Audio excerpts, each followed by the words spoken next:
everybody, and welcome to the S&M show on the Smodco Internet Radio Network. The evenings, morning show, whatever. Broadcasting live from the home of the comic book man, Jay and Silent Bob's It's where they live. It is literally where I live, yes. It's exactly where they live. It is. Like Kevin Smith and Jay are just sleeping next to us. Oh, they're not here. Samantha, you just missed them. No, I always just miss them. You just missed them. Am I turned on? I can't hear me. Yeah, here, you're on. I can't hear me. Is that better? Oh, I can hear me now. Now you can hear it. Yes. Can you hear you now? Now I can hear me. You're always like, Sam, had you been here 10 minutes earlier, Kevin was here. And I'm like, fuck you, Ming. That's what cell phones were invented for. Like hey, why don't you come 10 minutes early? Well, when Kevin's here, we kind of sequester him. Well, it's true. You know, we clear out the store. Or it's true. Yeah, but it'll happen. Yeah, will it? When I get that text message, it's going to be the one day my phone is dead. It figures, right? Yes. Figures. But yes. We're on live right now, broadcasting from the home of the comic book man, Jen, Silent Bob's Secret Stash. My name is Ming Chen. Sitting across from me is me. Sitting across from me, Samantha Quintus. Yes, she's a star and she's shining. I'm a star and I'm rhyming. I'm not giving you the next lyric. It's kind of dirty. But Samantha Q, everybody. Samantha Quintus in the house. Yeah. Yes. What's up? I'm fired up. You are. I literally just stepped off a plane again. You did. Jet setter Ming Chen. Yes. And just got back from Myrtle Beach, South Carolina.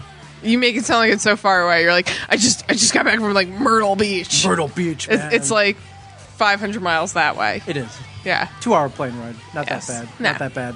But I'm back. And you're pumped. I'm pumped. You have some stories to tell. Got a couple stories. Stick with us. Yeah. People, stick with us. Ming is going to tell some tragic stories. Not so tragic. Well, actually, yeah, there is some tragedy involved. There's some tragedy. There's tragedy involved. There's triumph. There's adulation. There's some good adulation. There's some good shit coming out. I haven't heard that word in a long time. A lot of adulation here. I adulate you. You jujulate me. Yes. Okay. That sounded really dirty. Yeah, that did. I'm not even going anywhere with that one. Yeah. Anyway, so we're live. We are. So you can tweet at us. You can tweet us. We are reading your tweets right now. I am at Ming Chen 37, MINGCHEN 37. And I'm at the Zen Librarian. Yes. And I'm not spelling it. I never do. Yeah, we got cameras pointed at us. We do. Not live cameras, but you can check out. This will be up tonight. You can go to youtube.com/MingChen. Yeah. And we got a website where I also post those videos at samandmingshow.com. Yes. Taking over the world. We're trying. We're trying. By 2019, apparently. It's a mere 5 years, my friend. I know, a mere 5 years, and we're going to be you're going to be ruling the world, but apparently I'm on your good side because I'm still potting with you. So yeah. So I mean, that was the best part of hearing the future from Walt Flanagan himself. That I'm apparently still potting with Ming and not victim to his. No, of course not. You know, like mind sucking ways that apparently he has. You're listening to this right now. You're listening. The revolution has started, my friends. The revolution has started. This is where it begins. Yes. Be a part of it, yes. or not. Hell yeah. Or perish. Yeah. Yes. Yes. I'm so tired right now. And when I'm tired, I get crazy. You get crazy. I get crazy. The con life, man. It's gonna kill me. Yeah, it is. It's gonna kill me. This is a young man's game. Truly. You're a young man. I ain't that young. It's true. I officially crossed over into old man this August 1st. It's true. Yeah. It's bad. I actually drove by the house where we were partying for last year's birthday today. Really? I was in Ocean Grove. Yeah. I threw this huge blowout last year for my birthday. Yeah. Are you getting that house again? I believe so. Yes. Awesome, because I was really looking forward to today, your birthday. Oh yes. Yes. So yeah. I threw this huge blowout. All my friends came. We had a huge party. All 7 of us. We were real fucking wild. It was more like, I think there were 70 people. Yeah, no, there were. Actually, it was a huge turnout. And then we kind of kept like roping people in who were just like walking by. Like there was definitely a few people who were walking by. Were like, "What's going on here?" That we were just like, "Come drink with us." Yes, my favorite part was you all know and love Robert Bruce. Yes, pop culturism. He has a 16-year-old son. Mm-hmm. Josh. Yeah, Josh Bruce. Nice kid. Little awkward. Well, I feel like the whole family is a little awkward. Sure. But yeah, you know, if you're Bruce, you're awkward. Yeah, he's the normal 16-year-old and looking for love, and maybe he doesn't know. Did he make out with somebody? He didn't make out with somebody, but you've met my friends. You are one of my friends. I am one of your friends. And if you were at my party and you maybe took a good look around, like, wow, man, hot chicks here. Well, it is true that Ming does only befriend beautiful women. Absolutely not. First of all women are beautiful. And thus, I'm gonna disagree with that statement. All women are not beautiful. All right, okay, most women are beautiful. Most women are beautiful, especially in my eyes. Yeah, if you're Ming, everyone's beautiful, and Ming happens to like befriending beautiful women. It just happens. Who happen, and I mean, I'm not saying anything here, but he happens to do a lot of yoga. There happens to be a lot of bendy women he's friends with. They are. Yes. So it was funny. Rob takes a look around, and he's like, "Whoa." It's like, yo, Josh, come here. Dude, you should start doing yoga, bro. Start doing yoga. And Josh is kind of nodding his head like, yeah. Maybe I should. But that night, usually he's kind of quiet. He's kind of awkward. He was talkative. That night, he was trying to pick up some of the hottie friends. Who is he trying to pick up? He's trying to pick up, my friend Courtney. My friend Courtney. Yes, I know your friend Courtney. Very, very beautiful woman. Very beautiful woman. Strong, beautiful. He's trying to pick up Courtney. Long-legged. Okay. He was very enamored with him. Okay. It's cool. Yeah. Yeah, it was pretty. Good for funny. him. There's some other, I think, yeah. Good for him. I think he likes the tall women. He's picking, Well, he's like a lanky boy. He's pretty tall, actually. Yeah, he's like a lanky child. Yeah, and that was great. I was watching this. Like, yeah, man, my man. I'm like completely. Last year, I came and I came with and left with people.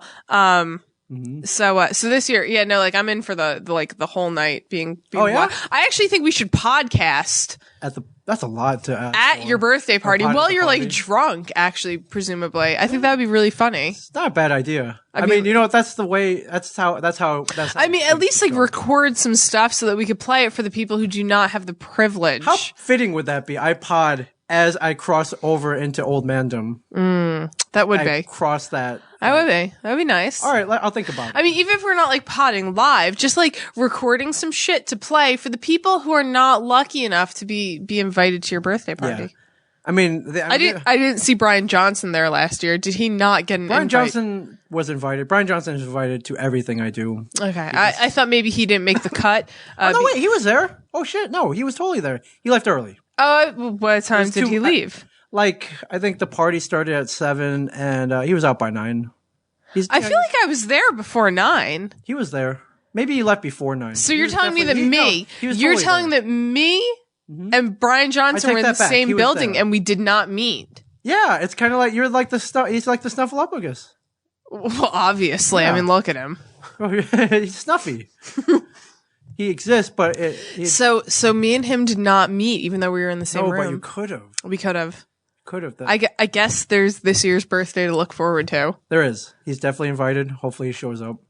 Yeah. He'll have to be less of a party pooper and maybe stay longer. Yeah. Well, he's in bed by 7. That wasn't a joke, by the way. I rapped about him being in bed by 7. He's literally in bed by 7. So he's sleeping in 15 minutes? Yes. How does he listen to our podcast live if he's sleeping? I think then he'll stay up. He'll stay up for us. It's like an episode of Game of Thrones. You'll stay up for that. Well, Game of Thrones is on at 9 o'clock. Who's asleep at 9 o'clock on a Sunday? It's like you staying up for an episode of freaking Comic Book Men. Ooh, but how rare is it that I stay up for an episode of Comic Book Men? A couple of shout outs here. Sarah, grown-up geek girl, listening to us live while she works. Thanks us for what we do. Where Sarah, does she work that she's listening? You. I don't know. She'll have to tweet that in. Okay, well, Sarah, good for you. Eugene Harris tweeting in a picture of him with New Belgium Ranger beer. It's awesome. One of his favorite brews. I have not tried it. Yes, that's for you, Eugene. Love it. I love this new toy you gave me. That's a leftover relic from the pod. I like this. Bicentennial battle. I feel like I'm gonna ring this a lot. Yes. Have you heard the news, Samantha? The Bicentennial battle. The final score is in question currently. I mean, I know the final score. Yeah, we win. Is that the final score? Yeah, that you won. Yeah. That is in dispute right now. So is it? People have re-listened to the episode saying the score was incorrect and that we did not win. I feel like Tell 'em Steve Dave fans will say anything so that he wins. I believe so. I mean, it's like a good game. I'm gonna fucking kill you. Good game, Yes. good game. Yes. Or good game.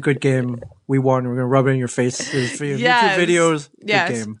So I don't know what's gonna happen. Now, my feeling, this is like arguing balls and strikes after a game has long been played. You can't go back. No, you can't go back. I mean, change like the this was like score. what, months ago. Yeah, but Walt Flanagan contends as, well, it's math. But if I got the math wrong, what do we do? He's talking rematch. He's talking Walt is talking a rematch. He's talking wipe the slate clean. He's talking we do this again. Walt is talking for a rematch. Well, Okay. Walt will do anything to get another game going. It's true. I also feel like What do you feel? How do you feel? If we're going to be fair this time, maybe we should have a less partial judge. Yes, I agree with that. I feel like maybe we need to like pull somebody off the street, some random basically. Okay.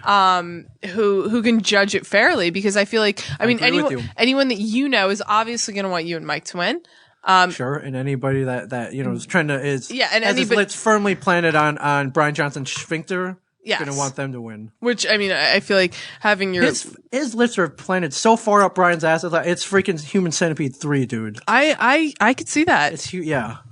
So I mean, I feel like if you're gonna do, hey, hell, rematch, definitely rematch it up. I feel like the score was a little close. You think we should do it again? Yeah, I'll throw my money. I'll put my my money in the hat for you guys to do it again. Well, we'll see what happens. We'll see. Less long rap. Okay, yeah, okay. Shorter rap. You too. You're on me too about that. I'm just saying, shorter rap. I think and I'll speak to Walt about it. I think like verses. Okay, back and forth. I agree. Verses. I agree.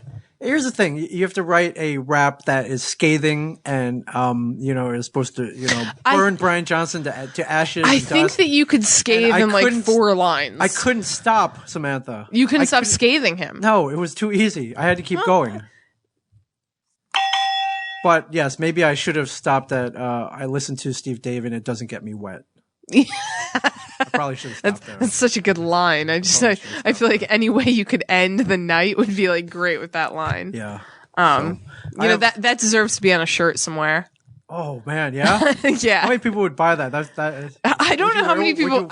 Would you wear that? I don't know if I'd wear it in public. Okay. I mean, I feel like some mothers would have some lingering questions about me if I wore that shirt in public. But shit, I would wear it to pod with. Okay. Where do I put an asterisk in there? Like I listen to this, David, and it doesn't get me W asterisk T. And it doesn't get me what? Doesn't get me wit. Wit. Doesn't get me wet. Vit. Yes. Yeah. All right, I'm gonna think about that. Yeah. I'm gonna think about that. I mean, I also feel like you could do something with the chocolate pudding. Yes. Which we should talk about. We should. The chocolate pudding? The YouTube video? Yeah, we should talk about it. Everyone was throwing me under the bus. They're like, oh my God, you're a home-wrecking bitch, and how could you do this in Walt's store? Go to youtube.com/Ming Chen. If you don't know what we're talking about, I spent a few hours actually in the secret stash covered in chocolate pudding. Yes, chocolate pudding. Yes, that was sent to the stash. Somebody anonymously sent a whole case of fun size chocolate pudding. Fun size. You know those little fun size packs that you pack in kids' lunches? We got like 144 of them. Yes. And I'm like, wait a minute, we should do something with this. Obviously. And so we shot a video and it was a gloat video about your win. Yes. Now if you it wasn't just like us being bitchy about Tell 'em Steve Dave. No. Like it was a gloat video and it had something to do with something else. Yes, the bicentennial battle. Mike revealed. Now, if you haven't listened, sorry. Mike revealed that he has he had chocolate pudding sex once with his lovely wife. And it was argued that it should have been phrased as a chocolate pudding fetish. There was a whole semantic issue. A bunch of crying, whiny babies arguing semantics. Anyways, Mike, chocolate pudding fetish. So we based a theme, shot a video around that theme. Yes. And because it's been said that Mike Zapsik has a girlish figure now. Yes. So that's important in the video as well. Yes. So we shot a video and I sent you a text. I needed you involved. Yeah, you were key to this video. Yes. The video or the text was, I need you for a video. It requires chocolate pudding and your flat stomach. Walt's idea. Yeah. Period. That was all I got. And well, I had to put that in there so it didn't sound that weird. And my answer was just like, okay, I'll be there at 4:00. This is why I'm friends with you. This is why I podcast with you. This is why I love you. You didn't hesitate. Yeah, I was just like, I was like, okay. You need my flat stomach. I think your words were, I have to take a shower. I'll be there in like an hour. Yeah. And I wasn't quick enough to be like, no, don't shower because you might have to shower again. Exactly. And I did have to shower again because I was covered in chocolate pudding. But yeah, it was a fun video. Anyone who saw the picture and thinks that I'm a home wrecking whore, go with that. And anyone who saw the video and thinks it's funny because it is, go with that even more. I find that I have just posted the video up on Twitter now. If you would like to take a look, it's very funny, very short. It's under a minute. Yes. I find it odd that a lot of the a lot of Tell 'em Steve Dave listeners, for listeners of a comedy podcast, they lack any sense of humor at all. Isn't it weird? Well, I feel like they lack humor. Your humor. I feel like they just don't like you. Oh, okay. I mean, I feel like that's like a common on the comic book men, I suppose. World. Yes. Yes. All right. I have a surprise here for you. Another one. Yes, another one. Beside my. Yes. Reaching down here. I was in South Carolina. Can we clarify the reaching down here where you're reaching? I have reached down, reached back between my legs, eased the seat back, like Panama, Van Halen, Panama. I was at a con in Myrtle Beach. Yes, and, which we're going to talk about. Yes, and people bring you gifts. Yes, mostly they want you to check out their comic book or their artwork. Some dude gave me a Minecraft necklace. My kid loves Minecraft, and I was like, "Ooh, that's a cool necklace." Like, whoa, here, I want you to have it. I'm like, whoa, dude, calm down. It's like, no, rips it off his neck. It's like, put out your palm. And that's puts it so weird. It's not. He wanted me to have. He wanted to contribute to my life. He wanted to contribute to your life with a Minecraft necklace. Good for him. Yes, but I think one of the coolest things I got, and one that it was a little delicate, but I got it back. I hold here in my palm. Wrapped. Looks like a mason jar, perhaps. Right? I would imagine it is a mason jar. There's a sticker on here that says "Shine safely." Now, what does that mean? Shine safely. What does that mean? So I'm going to tear this open here. I feel like you already know what it is. I do. I already know what it is. On the top, it says AP. Don't know what that means. Asbury Park? Asbury Park. Maybe. All right. Maybe warm apple pie. And, all right. So we have here in front of me, courtesy of the Palmetto Moonshine Company. Palmetto Moonshine Company. Palmetto Moonshine Company. This sounds serious. This is a jar of genuine Palmetto Moonshine, apple pie flavored moonshine. Apple pie flavored moonshine. South Carolina's first legal moonshine. Okay. Corn whiskey with natural flavoring, 22.5% alcohol by volume, 45 proof. Is in a jar. It's a mason jar. Yes, I've never had moonshine before. Have you? Yes, I have. You have? When? Was it legal or were you? No, it was at a bar that I used to drink at a lot, and the bartender was like, "Hey, my friend makes some moonshine, and we got some in a mason jar here, and if you want a shot, I'll pour you one." And I was not down for a shot of moonshine, possibly whatever it was, at this bar I used to drink at. So I was like, I'm gonna pass. But one of my friends did it and said it tasted horrible. Okay. So yeah. Was it flavored? I believe it was apple pie flavored. All right, I'm smelling this right now. It smells really good. So I've never had this before. I consulted a friend who I believe worked on a reality show about moonshine. Okay. And I'm like, dude, what do I do? You have reality? There is a reality show about moonshine, yes. Really? Yes. God, they'll make a reality show about anything. Yeah, I consulted him. Shit, next thing you know, there'll be like a reality show about a comic book shop. I know. Crazy. That's crazy. That'll never happen. And I was like, well, what do I do? How do I do this? He's like, open the jar, take a sip, pass it around. I said, so I'm going to take the first sip. If I go blind, I'll let you know. Awesome. But, what if the blindness sets in like 20 minutes from now? Oh, man. All right. So thank you, Palmetto Moonshine. Yes, thank you. South Carolina's first legal moonshine. So cheers. Getting crunk tonight. Oh, man. This is good. It's good. What's in the bottom of it? Apple pie. I don't know. I'm passing it over. What the fuck am I drinking? There's like. There you go. There's like a. You're drinking Shine, man. This smells serious. Corn whiskey, yeah.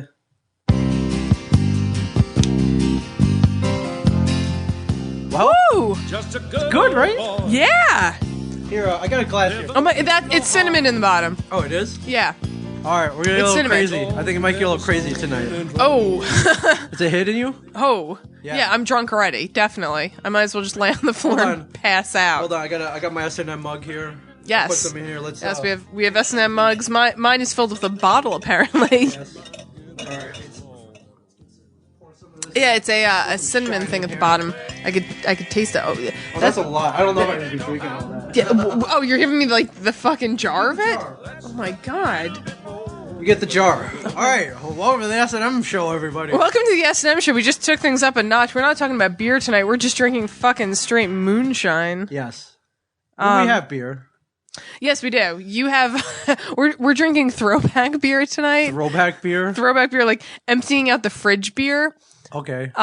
So I'm drinking a Innocent Gun, and Ming apparently has from like 8 shows ago some Resolution Rye Stout in a can. Yes, I do. That's terrifying. Yeah. Well, we're waiting for our Duclaw Brewing Company Morgasm. It should be coming here this week, I believe. Yes, hopefully. I'll send our friend Morgasm a text and be like, "Yo, we need some Morgasm." Oh, is that her name now? It's not even Morgan anymore. No, it's Morgasm. Now, do you have her like listed in your phone as Morgasm? Yes. Hashtag pray for Debbie. Yes, she's Morgasm. Morgasm. She's the Morgasm. Yes, she is apparently. So I think she sent me a text this week. She's got a sense of humor. She's like, I can't wait to send you my hot pink box. Oh my god! The case that it comes in is hot. It's a hot pink box. I'm gonna hashtag that with another pray for Debbie. Okay. And I'm gonna say hashtag that's fucking awesome. I love her. She's amazing. I mean, everyone over at Duclaw is amazing. So we love them. They love us. I do. This is in the early stages. I'm going to announce it already. We are planning a collaboration with them in conjunction with Wizard World Philadelphia. Now, Wizard World Philadelphia, we are listed as noted guests. Samantha, me, Mike Zapsik, Brian Johnson. We will be there Friday, Saturday, Sunday. So can I meet Brian in June then? Yes. Awesome. June 20th to June 22nd. And I got a message from Morgan and Duclaw Will, who also works over there. Yes. Saying, hey, is there any chance you want to do something in conjunction, like a collaboration? I'm like, hell yeah, man. My suggestions were, we took over a bar and they bring up some beers and maybe we rename the beers into superhero names. Speaking of which, we had been talking, not on the pod about, I guess it was it Elysian or Breckenridge? Who was doing Breckenridge. Breckenridge Brewery. About naming for the Denver Comic Con, Yes. I guess it was. Mm-hmm. Did you see the name they chose? No, which one was it? Bruce Wayne. Wayne. BREWS Wayne. I really like Cyclops with Cyclops. hops. Yeah. I think that one was better. I think Bruce Wayne is hysterical. I saw that the other day and I was like, oh man, I'm so upset I didn't think of that. Yeah. So, Will's heading this. He's like, what do you want to do? I'm like, oh man, can we do that? And then immediately I went to say, hey man, can we get Morgan to cosplay? Hey, I'll cosplay. I mean, and that was replied immediately from Morgan with, what's cosplay? So we had to explain it to her. Okay. And maybe I didn't take the correct path. I was like, cosplay, sweaty dudes in stormtrooper outfits and girls in Princess Leia, Slave Leia outfits. And she was like, nah, maybe, probably not. I mean, I feel like cosplay, you can go anywhere with it. Generally it's showing your tits off. That's what I'm gonna Sure. throw out there for cosplay. Sure. So what do you think about this? I don't, renaming the beers would be fun. Yeah. But it kind of takes away from the brand name that they've already done. We don't have to do that because their names are really good to begin with. Oh, they're great. Yeah. Neon Gypsy. Yeah. Bare Ass Blonde. So what we are thinking about is doing a cosplay contest where you take the names of their existing beers and you cosplay into your own interpretation. You do say, you come as the Neon Gypsy. I like that. You can come as the Dirty Little Freak. Or you can come as a bare ass blonde. Yes, or you could come as Sweet Baby Jesus. Okay. Or what if you want to mix a Sweet Baby Jesus and a Dirty Little Freak and come as a Jesus Freak? You can do that. Okay. You can do that. You can come as the Amazing Morgasm. Okay. Yeah. So that's what we're doing. Yeah, okay. We're looking at a place in Philly called the Field House. Okay. Right by the convention center. I've never been there. If anybody wants to The chime only in. bar that I really ever go to in Philly, and it's weird because it was like the first bar I went to, it was by my friend's house in Rittenhouse Square, and that's where I went. It's this bar called Devil's Alley. Devil's Alley. And I don't even know if it's good or not. Like, I mean, it's a good bar. Like, you know. You get fished in by the names. Like, well, I don't even know. And, I went, it's Devil's Alley. They have fantastic wings. But like whenever somebody is like, oh, let's go to a bar in Philly, I'm just like, oh, let's go to Devil's Alley. Yes. So that's the only bar I really know in the Philly area. The only bar I know is, I don't even know what it's called. It's on South Street and they have a big sign that says, birthplace of Larry Fine. Larry Curly and Moe of the Three Stooges. Yeah. Yes. He was born in that bar. Was he like really born? Literally born in that bar, yes. Or did he just like start drinking at the age of 21 in that bar? I think he was actually born like in that bar. Like his mother was in the bar when she was pregnant? I think his dad owned the bar and they lived above it. Oh, okay. I was just say that's like weird. Why was his mother in a bar and giving birth? Well, that's like she was weird. Kind of living there. Much like I live in the store. It's true. Well, I mean, everybody lives in the store. Yeah. It's the home of the comic book men, which apparently Agamemnon, who I assume is a Game of Thrones fan, is going to start calling me the Targaryen, Daenerys Targaryen, the mother of dragons. He's going to start calling me the mother of comic book men, to which I was like, did I birth like Ming, Walt? That's weird. Mike and Brian from me? That's weird. Yeah. So apparently, that's what he's going to start calling me now. Okay. Although I'm not even close to as hot as she is. You're more Daenerys than mother. You see what I'm saying? It's true. Yeah. Yes. And, I'm not as hot as she is. And I mean, yesterday she had on a, really sexy outfit. So, I mean, usually you see her without any clothes on. That's what hooked me in that first episode, by the way. Okay. That was like the first episode. She always wears clothes. Yeah. It's like a lot of tits and ass. Apparently, Monk's is a good bar in Philly. Monk's? Okay. Never been to it. We'll go. Yes, we will. So look for that soon. Yes. So we were talking. If you're in the Philly area, we'll be there, apparently. Yeah. So we were talking post-con party, cosplay contest, Dewclaw, as far as the eye can see, like beer and specials. Breasts, tons of breasts, and half-hour live podcast. That's not even possible. Apparently, Monk's in Philly has like over 500 beers. That's not even possible. Really? What about bottled and tap? I think I'm calling shenanigans on this shit. That's a lie. We must investigate then. We'll have to go drink there. We do. Okay. We do. I'm feeling this moonshine. You feeling this a little bit? No. No? I'm like not even drinking it. I'm like afraid to. Don't be afraid. It's fucking moonshine. We're podcasting. It's legit. Okay. So, and yes, live podcast though at the bar. We'll take off live podcast at the bar. No moonshine. We'll be drinking beer. We'll be drinking Dewclaw beer. Dewclaw beer. And I'm sure I'll be wearing some weird outfit. Okay. Some like weird Wonder Woman outfit or something. Even though like I definitely do not have the rack for Wonder Woman. Padding. I don't think you can get away with that. Kleenex. Maybe I'll do something like not wet Kleenex. Who else do I like? I mean, I'm a big Harley Quinn fan. If I could find years now, I've been trying to get like my mother. My mother makes like costumes whenever we were kids.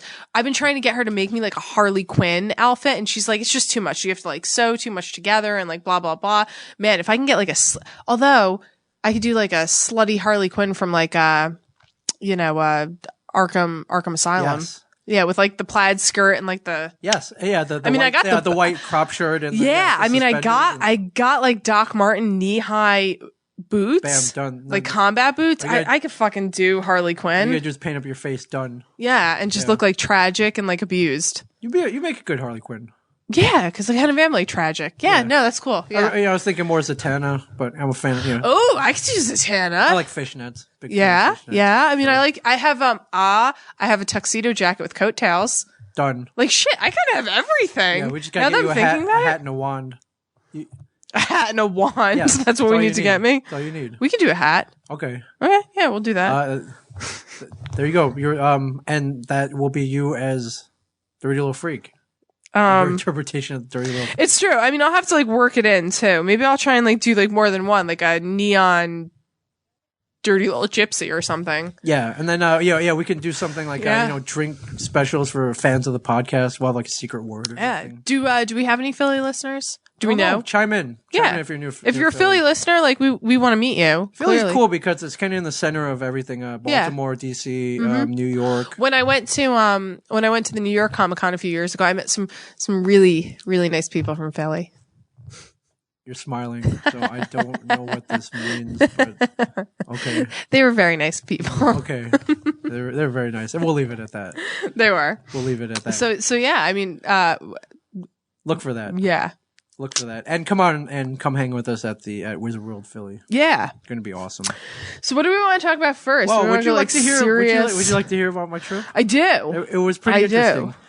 So me, Mike, and Brian. We have like 4 days of like notes here. I got like the longest fucking outline in the world. This is going to be like a whole podcast of Ming talking. No, it won't. It won't. No, it won't. You're going to be. You like that? When I saw the picture, I wasn't sure that they were talking about you. Okay. I thought like maybe there was another Ming that was coming. Okay. This is terrifying though. So let's get going. Okay, so me, Brian Johnson, and Mike Zapsik, guest of honor at XCon World 7. Did Brian go? We'll get to that. Okay. We'll definitely get to that. Okay. Guest of honor, XCon World 7, which is a major comic book convention in Myrtle Beach, South Carolina. It was started by a comic book store down there called XCon Comics. Okay. Great bunch of guys. Wanted to really thank them for getting us out. Con went from Friday to Sunday. Originally, we were supposed to fly out Thursday morning, and the flight got canceled last second. Like literally at midnight the day before, I was informed that the flight was canceled and we wouldn't be able to get out until the next day, which kind of bummed me out. Like I was all ready. I was packed. I was about to go to bed, and I had arranged rides and all that. Canceled. And so, I had to give the bad news to Brian and Mike, and that stunk. I couldn't understand why they canceled it. The weather didn't look that bad until I looked at the plane that we would be flying in. Little puddle jumper. Okay, so like literally you guys would have gotten like... We would have been blown to smithereens if we tried to take off in that stormy weather. So I was here an extra day, a little bummed out, but no big deal. So we get ready. Twitter's going mad, like with like Tell 'em Steve Dave ants. Like, oh no, Ming had to spend another day with his family. Hashtag TESD. Okay, so go on. So we left the next. This is gonna be like a really nasty show. We're just gonna make fun of Tell 'em Steve Dave, aren't we? We're on the shine, man. Okay. We'll blame it on the shine. Blame it on the shine. Go on. So that flight was only, because we're ballers, direct flight. Only fly direct now. I do not have time to fly connect. I do not have time for layovers. Yeah. None of that bullshit. That's for That's for nerds and want to be rock stars. Connecting flights are for losers. Yeah. Unless I don't have any money and I can't, whatever. Yeah, basically. So the flight we get booked on for the next day, not direct, connecting. 1 hour layover in Charlotte. Did you do like I'm a celebrity I don't book my flights for these things. Somebody else takes care of it, because we're ballers. Okay. Yeah. And then she did pull that, and unfortunately still couldn't get a direct flight. Everything got pushed back, whatever. Fair enough. So we had a connecting flight in Charlotte. And can I just ask, what plane were you flying on? What kind of plane or what airline? Airline. United. Okay. Just making sure. United. Just for the record, I try to fly Virgin everywhere, but you love Virgin. I love Virgin. I love Virgins. Yes. But no Southwest. No Southwest. Well, yes, no Southwest. We've been banned from flying to Southwest. Yes. There was an incident. Well, no, you guys haven't been banned. You're just like, fuck Southwest pretty now. Much, yes, yeah. Okay. Exactly. I wanted to get that straight, that you guys were not flying Southwest, because you know how I love to just like throw people under the bus. Yes. Now, since Mike and I live somewhat in close proximity, we usually ride up to the airport together, and doesn't Brian live around here? He lives farther away in kind of an opposite direction. Okay. So we offered, say, hey, dude, we're taking a shuttle. Would you like me to make you a reservation? You can also hop on there. And he was kind of like, no, I'm good. Don't worry.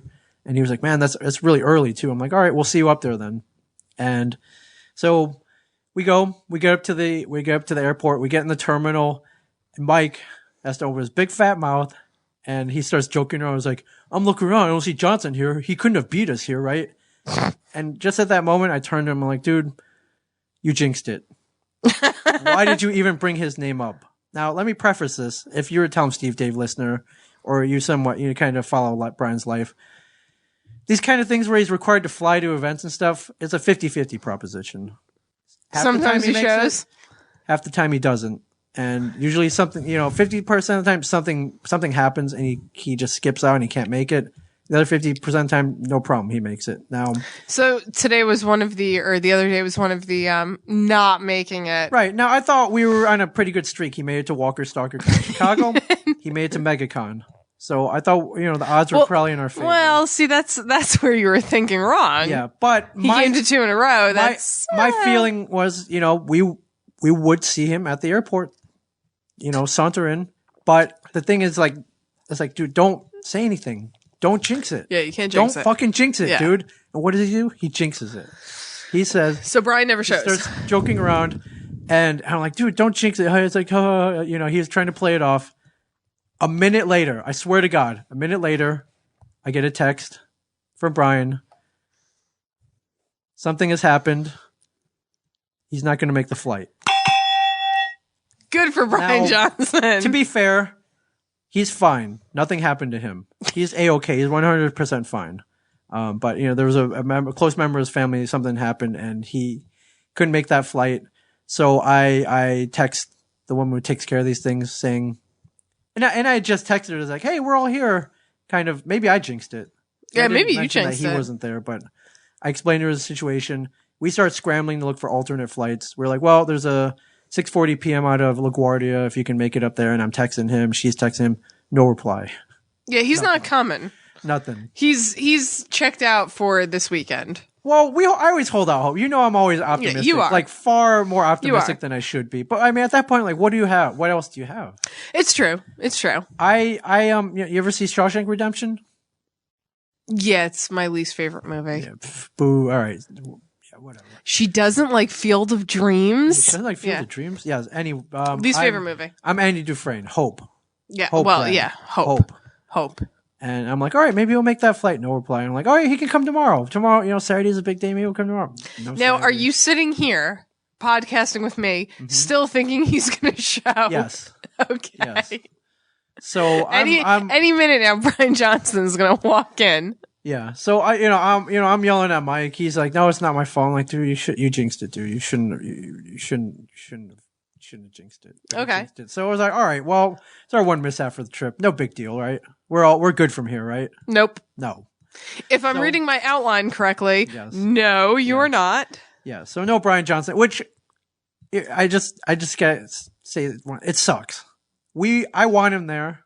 Yeah. I like having him at these cons. And more importantly, the people come to see all three of us. A lot of people come to just see him. I'm perfectly, let's be honest here. Yeah. A lot of people, they've lashed onto him through the show. They're fans of the podcast. They really, really want to meet him. He's not out in public as much as say me and Mike are. So, or as much as you are, period. Yes. I'm out all the time. Yeah. I'm all the time. That's a problem, I think. Yeah. That's why people, they're sick of you. Yeah, they're like, sick of me. I've met Ming like 80 different times. But, like, I see usually at the yoga studio or wherever the hot girls are. Yeah. All right. But it's like, I go to these things and I see people coming in with their Tell 'em Steve Dave shirts and their aunt shirts and like they want to meet him. And I'm like, I hate being like, he didn't make it. Like, yeah. I hate it. Yeah. And I know, they drove, I don't know, they probably came a long way. And 5,000 miles. Or, we're going to a part of the country where, we don't go to a lot. Yeah. And they don't get to see him. And it sucks. And it sucks for everybody. Fair enough. It sucks for everybody. And, we're stronger as a group. We're stronger with him. True. No, you're like the Avengers. I mean, yes. you guys like kick ass on your own in your own movies, but like when you're in a movie together, it's going to be like billions of dollars. Yeah. Without Thor or the Hulk or both, as this case might be. It's true. I mean, like, I feel like maybe when we're talking about the Hulk can't hold his own movie, case in point, any of the Hulk movies that have been made. Right. But when you put Hulk in the Avengers, like, shit, who doesn't like Mark Ruffalo? Right. Or if you're like baseball, like we're missing Prince Fielder, True. AKA the fattest vegan on the planet. True. He's a vegan? Is he? Prince Fielder, yeah. How? I thought, aren't vegans supposed to be like svelte? I thought vegans were supposed to just be like hungry looking. He looks hungry, all right. Because they eat like grass and beans all day. Yeah. Okay. So I wish he could have made it. Yeah. I think, and I've said this before. Like I don't think he realizes how much people love him. Like if he did, Well, yes. anyways. So flight not canceled. Okay. We're on there. We get on. We're chilling. And, you know, we're like, this is great. We're going to make it. We're going to make it down the counter. We're chilling. And we're chilling. And we're chilling. And an hour goes by. And it turns out, you know, you've been involved in these runway backups. Mm-hmm. We were number 25 in line. That's not that bad. So we take off over an hour late, which on a normal day I wouldn't care. It's like, you know, I can't do anything about it. On this day, our connecting flight in Charlotte there was an hour layover. And now there's no layover. True. We're getting there late. True. So I'm getting nervous. Because if you miss that connecting flight... Did you, like, throw a hissy fit on the plane? Like, I'm a celebrity! No, I didn't. I was calm. And I kept looking at my watch, and, you know, the pilot would give you updates like, hello, folks, we're flying at 25,000 feet, and, you know, weather condition in Charlotte is... You're shit out of luck. Yeah, you're fucked, Ming Chen. Are you listening? You're fucked. Yes. Because we left an hour late. Your connecting flight leaves at 11:54, and we're going to be there at 11:55. Yes, so you were fucked. But I keep looking at my watch, and I'm like, all right. I start doing the math, and I'm like, all right. I can make it. Yes. That's exactly what I think. Mm-hmm. I'm like, all right, we'll land maybe at about 11:30, about 5 minutes to taxi. And if I run, I can make that 11:54 flight. Well, you are a marathoner. I am. Mike Zapsik is not. No. And therein lies, well, it's, you know, kind of a problem. Yes. So, plane lands about 11:30. We taxi. We get out. It's 11:36 when I hit the gangway or whatever. Mm-hmm. And our flight leaves at 11:54. And so... I think I can make it. What, do you have the numbers of like what? I do. Okay. So we get off at terminal A22. Yeah. I have to go to terminal E23. That's a hike. So you're talking about a whole aircraft terminal. Yep. That I have to run to and make. And I have 19 minutes. Yep. 19 minutes? 18 minutes. Did you yell on your left? Yes. Nice. So here's my theory. I appreciate that so much. For people who don't know that reference, you suck. You do suck. Like, I just hate every single one of you. So imagine this. Door of the plane opens. Yep. And we're getting our bags and we're waiting. In front of me and Mike is this old man who decides he wants to talk to everybody first and make sure everybody's okay. Did you punch him? I did not. Well, Mike is visibly agitated. I'm just in my head. Sweating. I'm sweating. I got 18 minutes to make it across the whole terminal. It's true. And you know they lock the doors early and all that shit. Exactly. They don't let you on. Once the door is locked, they like refuse to let you on. Yeah, okay. You could be like fucking God and they're not letting you on. Yeah, so strike one. Strike two is I'm a whole airport terminal away. Yes. Yeah. So, and strike three, Mike can't run. He just had surgery. He had hernia surgery. You should have picked him up and carried him. What kind of fucking friend are you? Well, I'm about to tell you what kind of friend I am. So okay. Stay tuned. Stay tuned. So finally I get to the end of the plane, door opens, and I hit that gangway. I start running. I start running. All out sprint. And you know, first few steps, I look back at Mike to see if he's running too. He's kind of, he looks like he wants to keep up with me. It looks like he wants to run, but he's like, fuck Ming. Yeah. And so here's my theory. There are two of us. My theory is if I get there before they close the doors and all that shit. You could like hold it up. I could hold it up. Yeah. I could hold it up. So I look back. Exactly. He kind of looks at me. It's a nonverbal agreement where like, listen, I'm just going to take off. I'll see you there. So I start booking. I'm an all out sprint. Now, mind you, I have a backpack with a laptop. I'm sorry, did you not know where I was going with that? Of course I do. Little chariots of fire. I'm wearing a backpack with a laptop and all my bullshit in it, and I'm also carrying a carry-on bag with all the pictures that we bring to sell at the yeah. So, and I'm holding it like a football. So okay. I'm O.J. Simpson in the Hertz commercial. Did you kill a woman? I did not kill a woman. Then you're not O.J. Simpson. But I'm going all out sprint. I'm dodging people. I'm weaving back and forth. And I lose Mike right away. Now, I'm running, and all of a sudden, you go to the airport, there are those moving sidewalks. Yes. Did you get on one of those and, like, run? I'm about to hit one, and I'm like, do I want to should I do this? Should I run on the moving sidewalk, or do I just keep sprinting on hard ground? And I'm like, dude, how... going on the moving sidewalk will definitely make me faster. So I go on there and I'm trucking on that moving sidewalk, and I'm like Steve Austin, $6 million man. I'm running at like 100 miles an hour. The danger with running on the moving sidewalk is eventually ends and it stops. Yeah. And you're still going at full speed. Yeah, exactly. So I step off that and I'm like flailing around for a little bit. But so I'm running. I got to run down escalators. I got to run. I'm barreling past old people. And I am like on your left, on your left, on your left, on your left. Like move. Did you ever say on your right? No, I always the left. Always Nice. So Captain America style. Yes, I gave away the reference. I'm sorry. Yeah, so I leave the A terminal, and I've been to Charlotte before. I forgot. You leave the A terminal, all of a sudden you're in this big thing that looks like a mall, and you don't know where you're at. So I did take a little break to look at the route map, and I'm like, oh my god. I'm like, it looked like a freaking mile away. I'm like, all right, we'll keep going. So all out. You can't run a mile in under 18 minutes. I can, but you're now, mind you, I'm dodging people, hot dog carts. It's true. Frozen yogurt machine. It's true, and you're still kind of trying to hope that Mike catches up to you. So I get my bearings. I have to find out where I am. Finally, I hit the E terminal. I go down. I find E23, and I go, and the woman's checking the last person in. I'm like, oh, I got two more. And she's like, all right, what's your name? I give her my name. She's like, you're not on this flight. I'm like, that is bullshit. And I pulled out my boarding pass thingy and I give it to her. She's like, all right, let's go. And I'm like, I can't go. It's 2. Don't you see there's 2 on there? Mike Zapsik. It's on there. It's like, no, let's go. You got to go on now. You got to go now or you don't get on. And she's taken 2 other people who were waiting, through the door.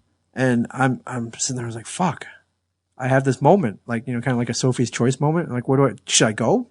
I made the effort. I ran. Mike's a big boy, right? He can. Yeah. And I'm like, no, wait. I'm like, dude, I got another one. He'll be here in 2 seconds. I lie. He's right behind me. She's like, he better be here in 2 seconds or you better get on. He's looking at me. Just get on now. So I whip out my phone and I call him and he picks up the phone and he's like, what? I'm like, dude, run. You got to run. I'm like, dude, you got to run now. Plane's about to leave. I caught it. But you gotta get on now. Run. He's like, I'm trying. Yeah. Clicks it off. And I'm waiting. And finally the door.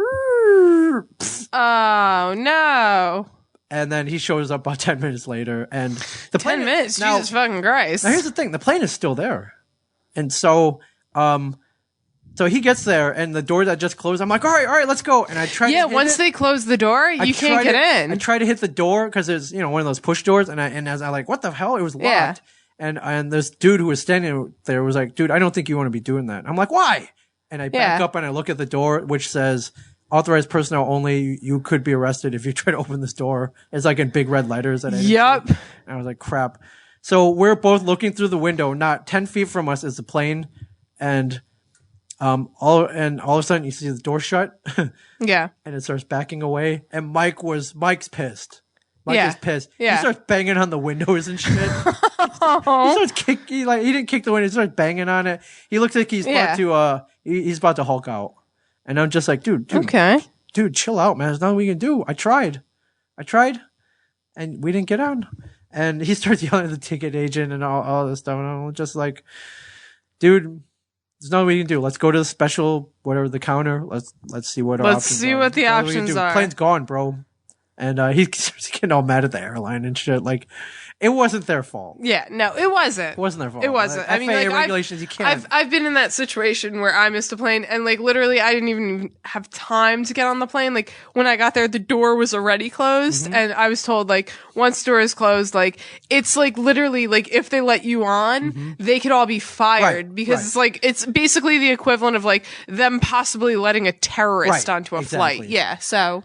Exactly. So he comes in 10 minutes later. He's not looking so good. He's pissed. He's ranting and raving. I'm like, and so we go up to the counter and we're like, hey, we our connecting flight got here late. We missed flight. What are our options? She's looking around.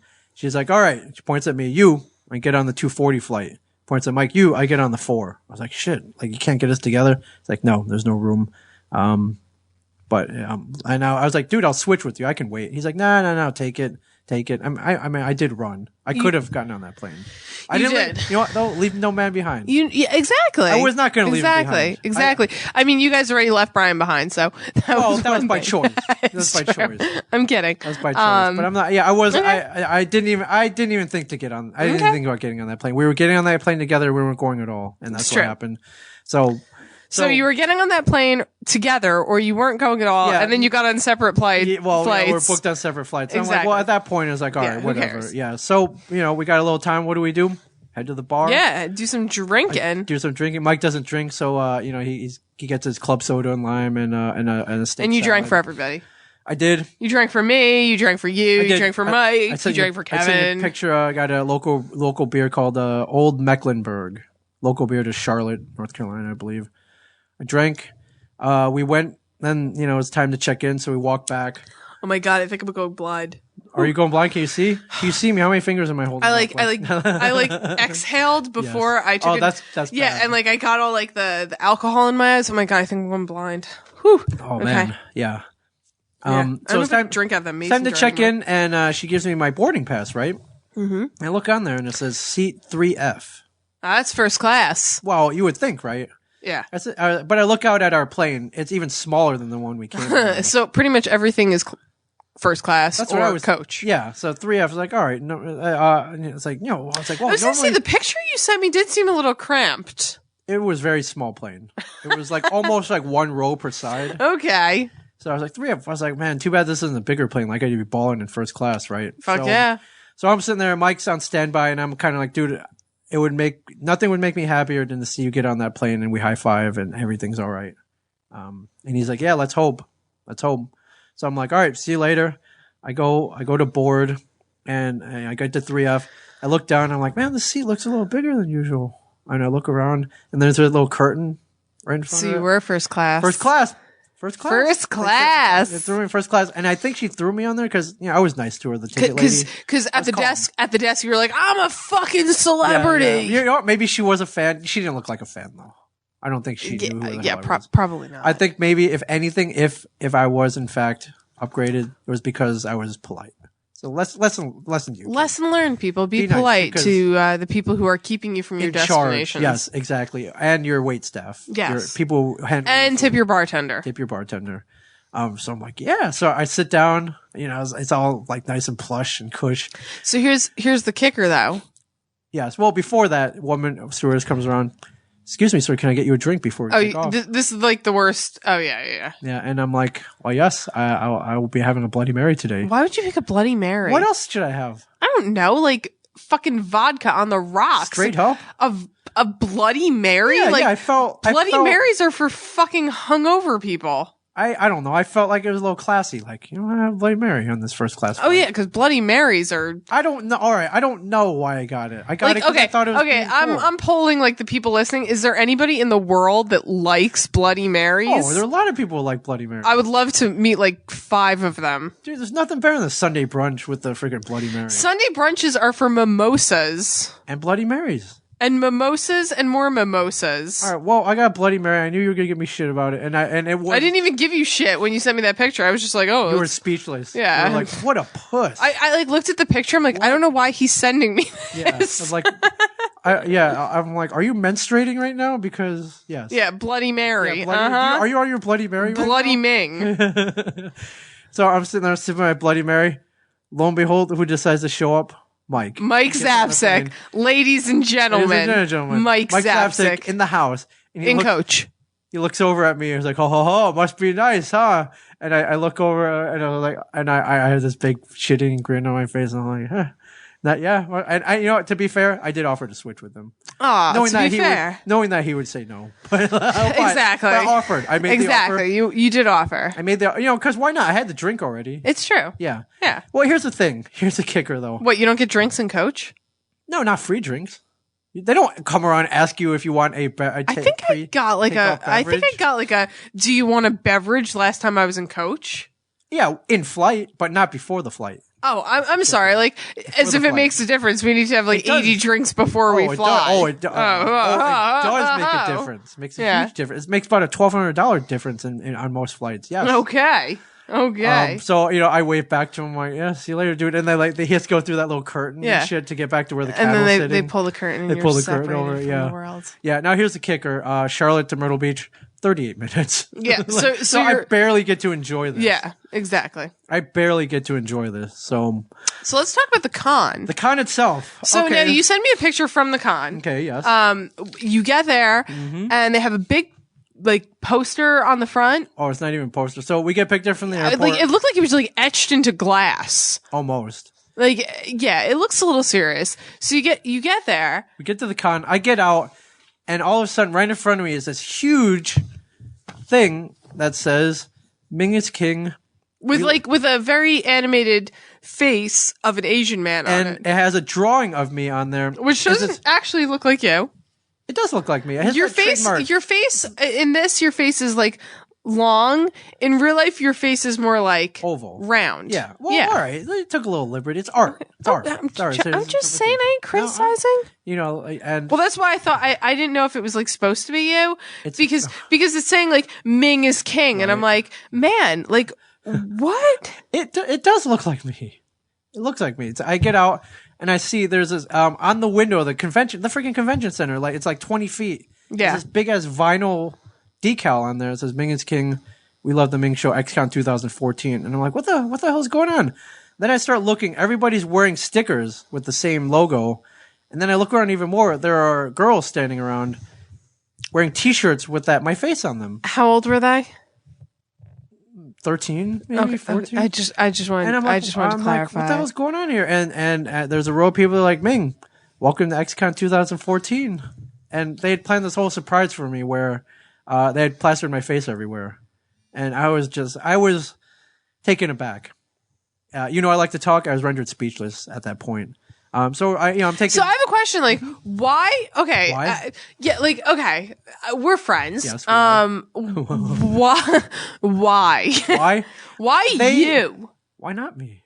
I mean, I guess. They tell me every year they pick one person and they kind of give them the worship treatment. Okay. Where they kind of plaster their face all over. It's kind of like a fun thing to do.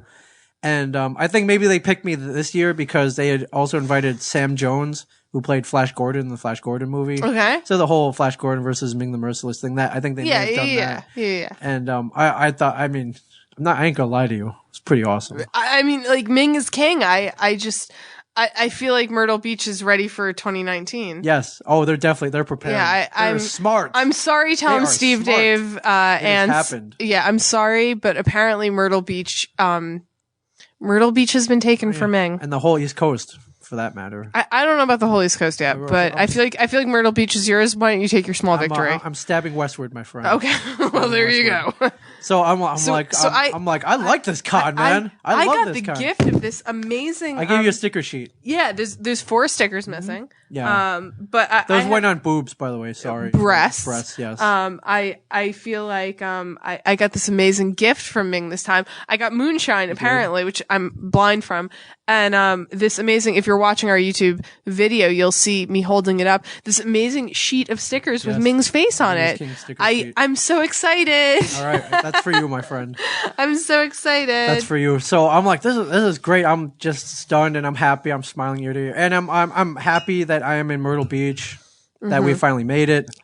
And so I go in. We're led to our booth, and I put my bags down. All of a sudden, I'm swarmed by 8 girls. All 13-year-olds. Okay, well, to be fair, they were all like 14. Okay, so 14-year-olds. They're all wearing shirts with my face on them, and they're screaming like I'm Bieber. Yes, and they're all we get this big. Yes, that's exactly what happened. Oh my god! You've done this before? Oh my god! No, I was just making fun of them. You do this every time you come in here. That's cool. I do actually. She does. Truth, cool. There's like 5 minutes before I podcast. Yeah. I'm like, oh my god! I'm like, get it out of your system. Yeah, they're screaming, and oh my god! Can you just sweat on me a little bit? I'm just kind of taking this in, and it's cool. It's a little jarring, a bunch of girls. I was just say, I think that one day when we were in yoga together, your sweaty arm did touch mine. Mm-hmm. And oh my god, I was like screaming on the inside. I was like, oh my god, big sweaty arm, he touched me. So yeah, that was the 13-year-old girl inside of me that definitely didn't say that. So that was cool. So we got pictures and all that, and I haven't even been there 5 minutes yet. And I'm like, I like this con. Shit, this is the best con ever. XCon World 7, you Myrtle Beach, you guys are all right in my book. Yes. Yeah. So yeah, we're off and running. We get a few hours at the con. Yeah. We're seated next to the Walking Dead guys. If you watch Walking Dead season 3, Lou Temple, who plays Axel, the prisoner with the handlebar mustache, kind of takes a shine to Carol. Then he gets shot in the head, which actually saddened me to no end. Travis Love is. I'm just happy when anybody gets shot in the head on Walking Dead because it means one less character. Yeah, he was a good character, man. I really liked him. Yeah. He was good. Travis Love was there. He played one of the governor's lieutenants. Okay. And Santiago Cirillo, who was on for 2 episodes. He was also he got killed by the governor, so that's kind of cool. So it's true. So we're hanging out by that, and we're off and running. We're meeting people. We're answering "Where's Brian?" questions.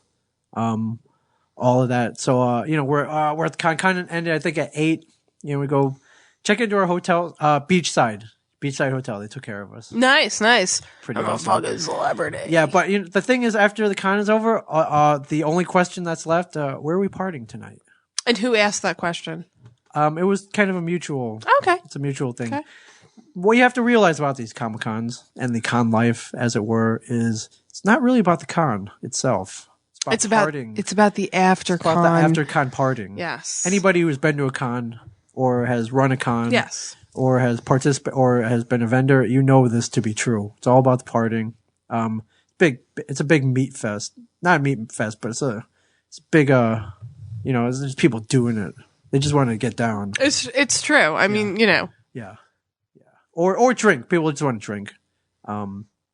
So we ended up heading to this bar, which I walk into, and I immediately walking into it, I noticed all these Baltimore Ravens jerseys all over the place and National Bohemian logos, and I was like, is this a Baltimore bar in the middle of Myrtle Beach? And yeah, it was.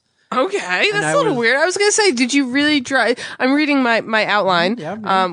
We're like only on like first page here, guys. I'm reading my outline. It says, let's party and eat raw shit in Baltimore bar. And I'm like, did you guys really drive to Baltimore to drink? No, we found a bar that was like a Baltimore. You have your Yankee bar, you have your Red Sox bar. This is a Baltimore bar. So it was awesome. Lou, the Walking Dead guy, it's like, I want raw oysters. I'm like, dude, I want raw oysters too. So we're chowing down on raw oysters. Mm-hmm. Then, aphrodisiac, as it were. Yes. Yeah.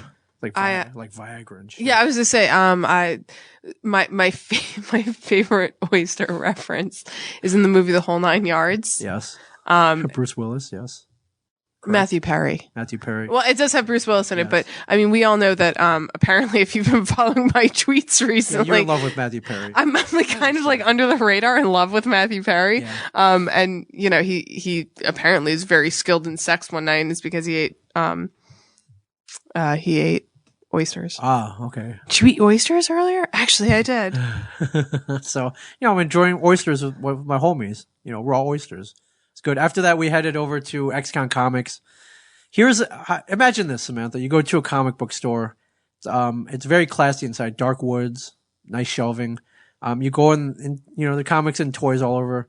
You kind of get to the back area. There's a bar back there. Okay. Not only a bar they call it the Nerd Bar. Okay. They were throwing a kind of private VIP party, and they wanted us to put in an appearance and show up, and we were there. We were having fun. It was people decked out. It was cool.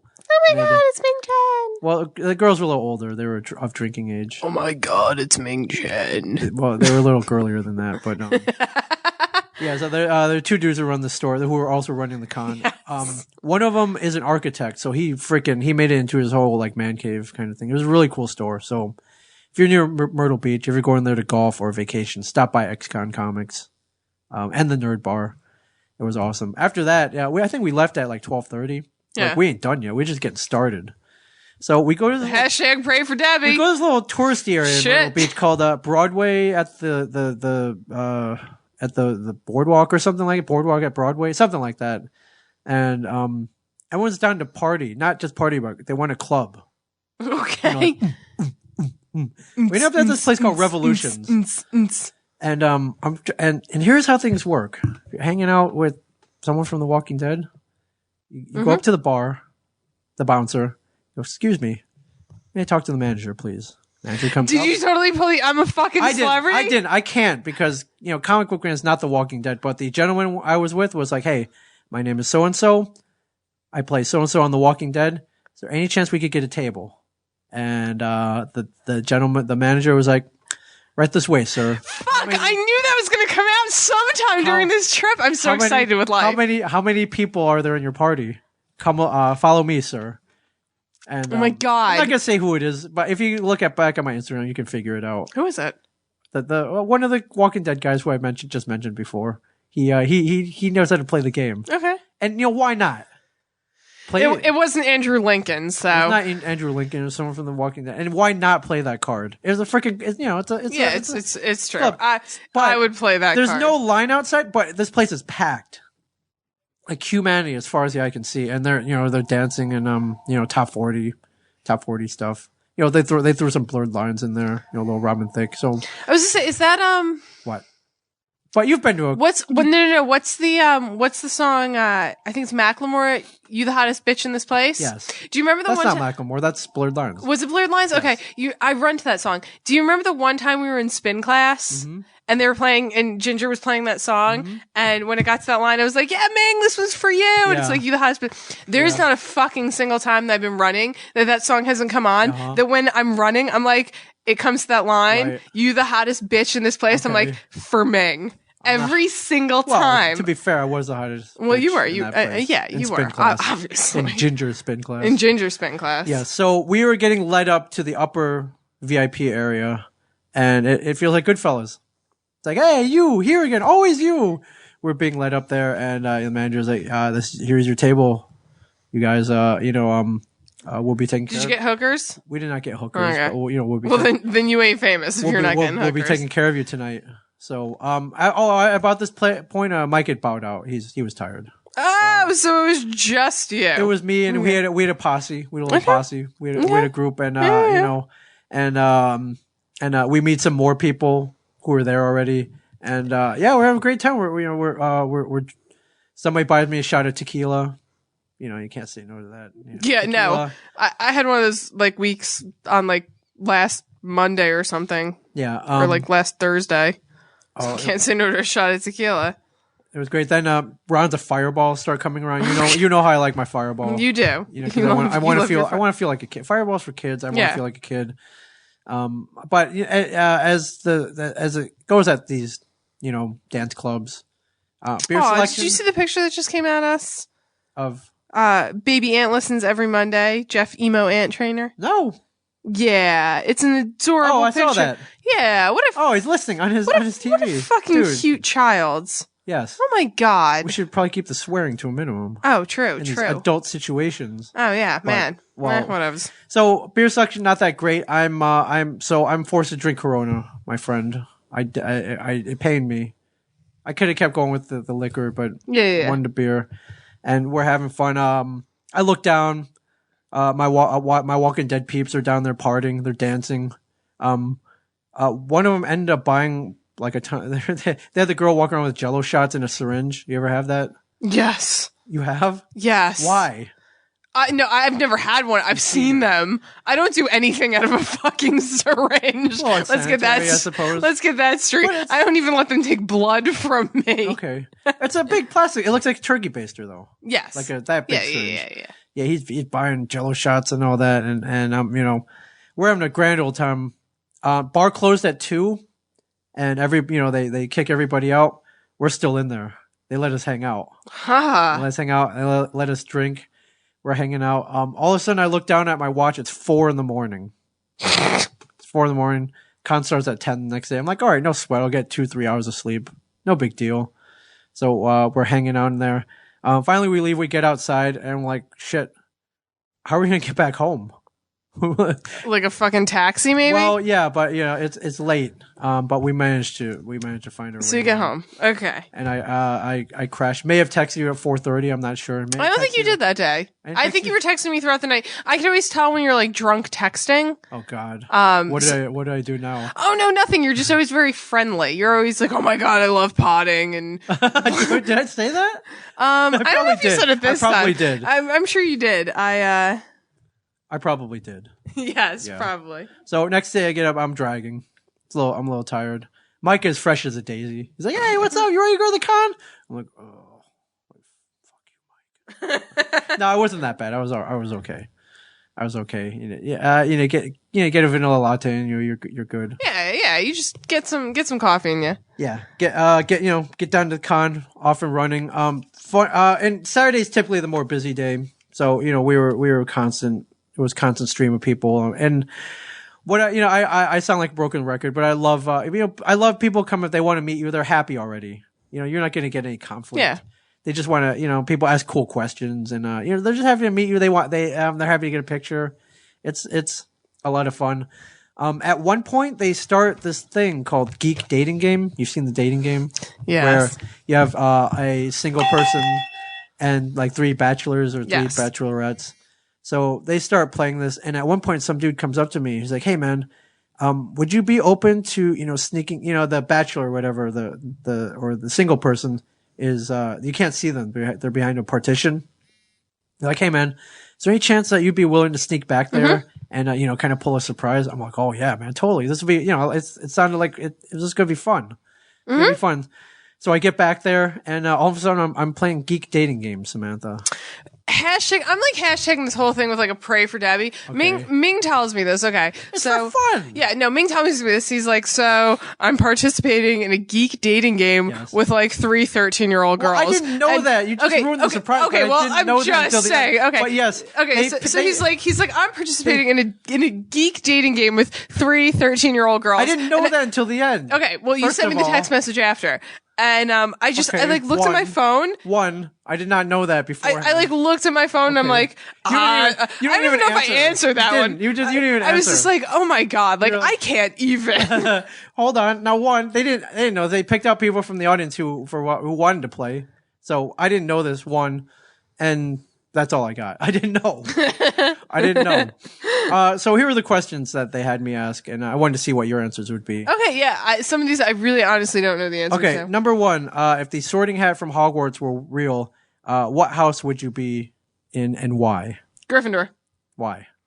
Okay. I would like to say that I'd be in Slytherin because I'm kind of a fucking evil bitch, but I don't really think I'm evil enough. I kind of feel bad when I do nasty things, generally not right away, but later on. So I feel like I'm not really evil enough. Right. I feel like Ravenclaw and Hufflepuff are just there as fillers. They're pussy. Pussy houses. I feel like anybody who's in them, I mean, case in point, Edward Cullen was in one. Yes. I feel like they're fucking pussy houses, and I'm kind of a badass. I feel like I'm kind of a fucking badass, and I fight for what I want, and I'd be in Gryffindor. Okay. I feel like there's really only 2 houses, Gryffindor or Slytherin. Right. House of Winners. Yeah, the winner exactly. All right, question number 2. Describe your kissing style as a video game. This I can't even. You have nothing?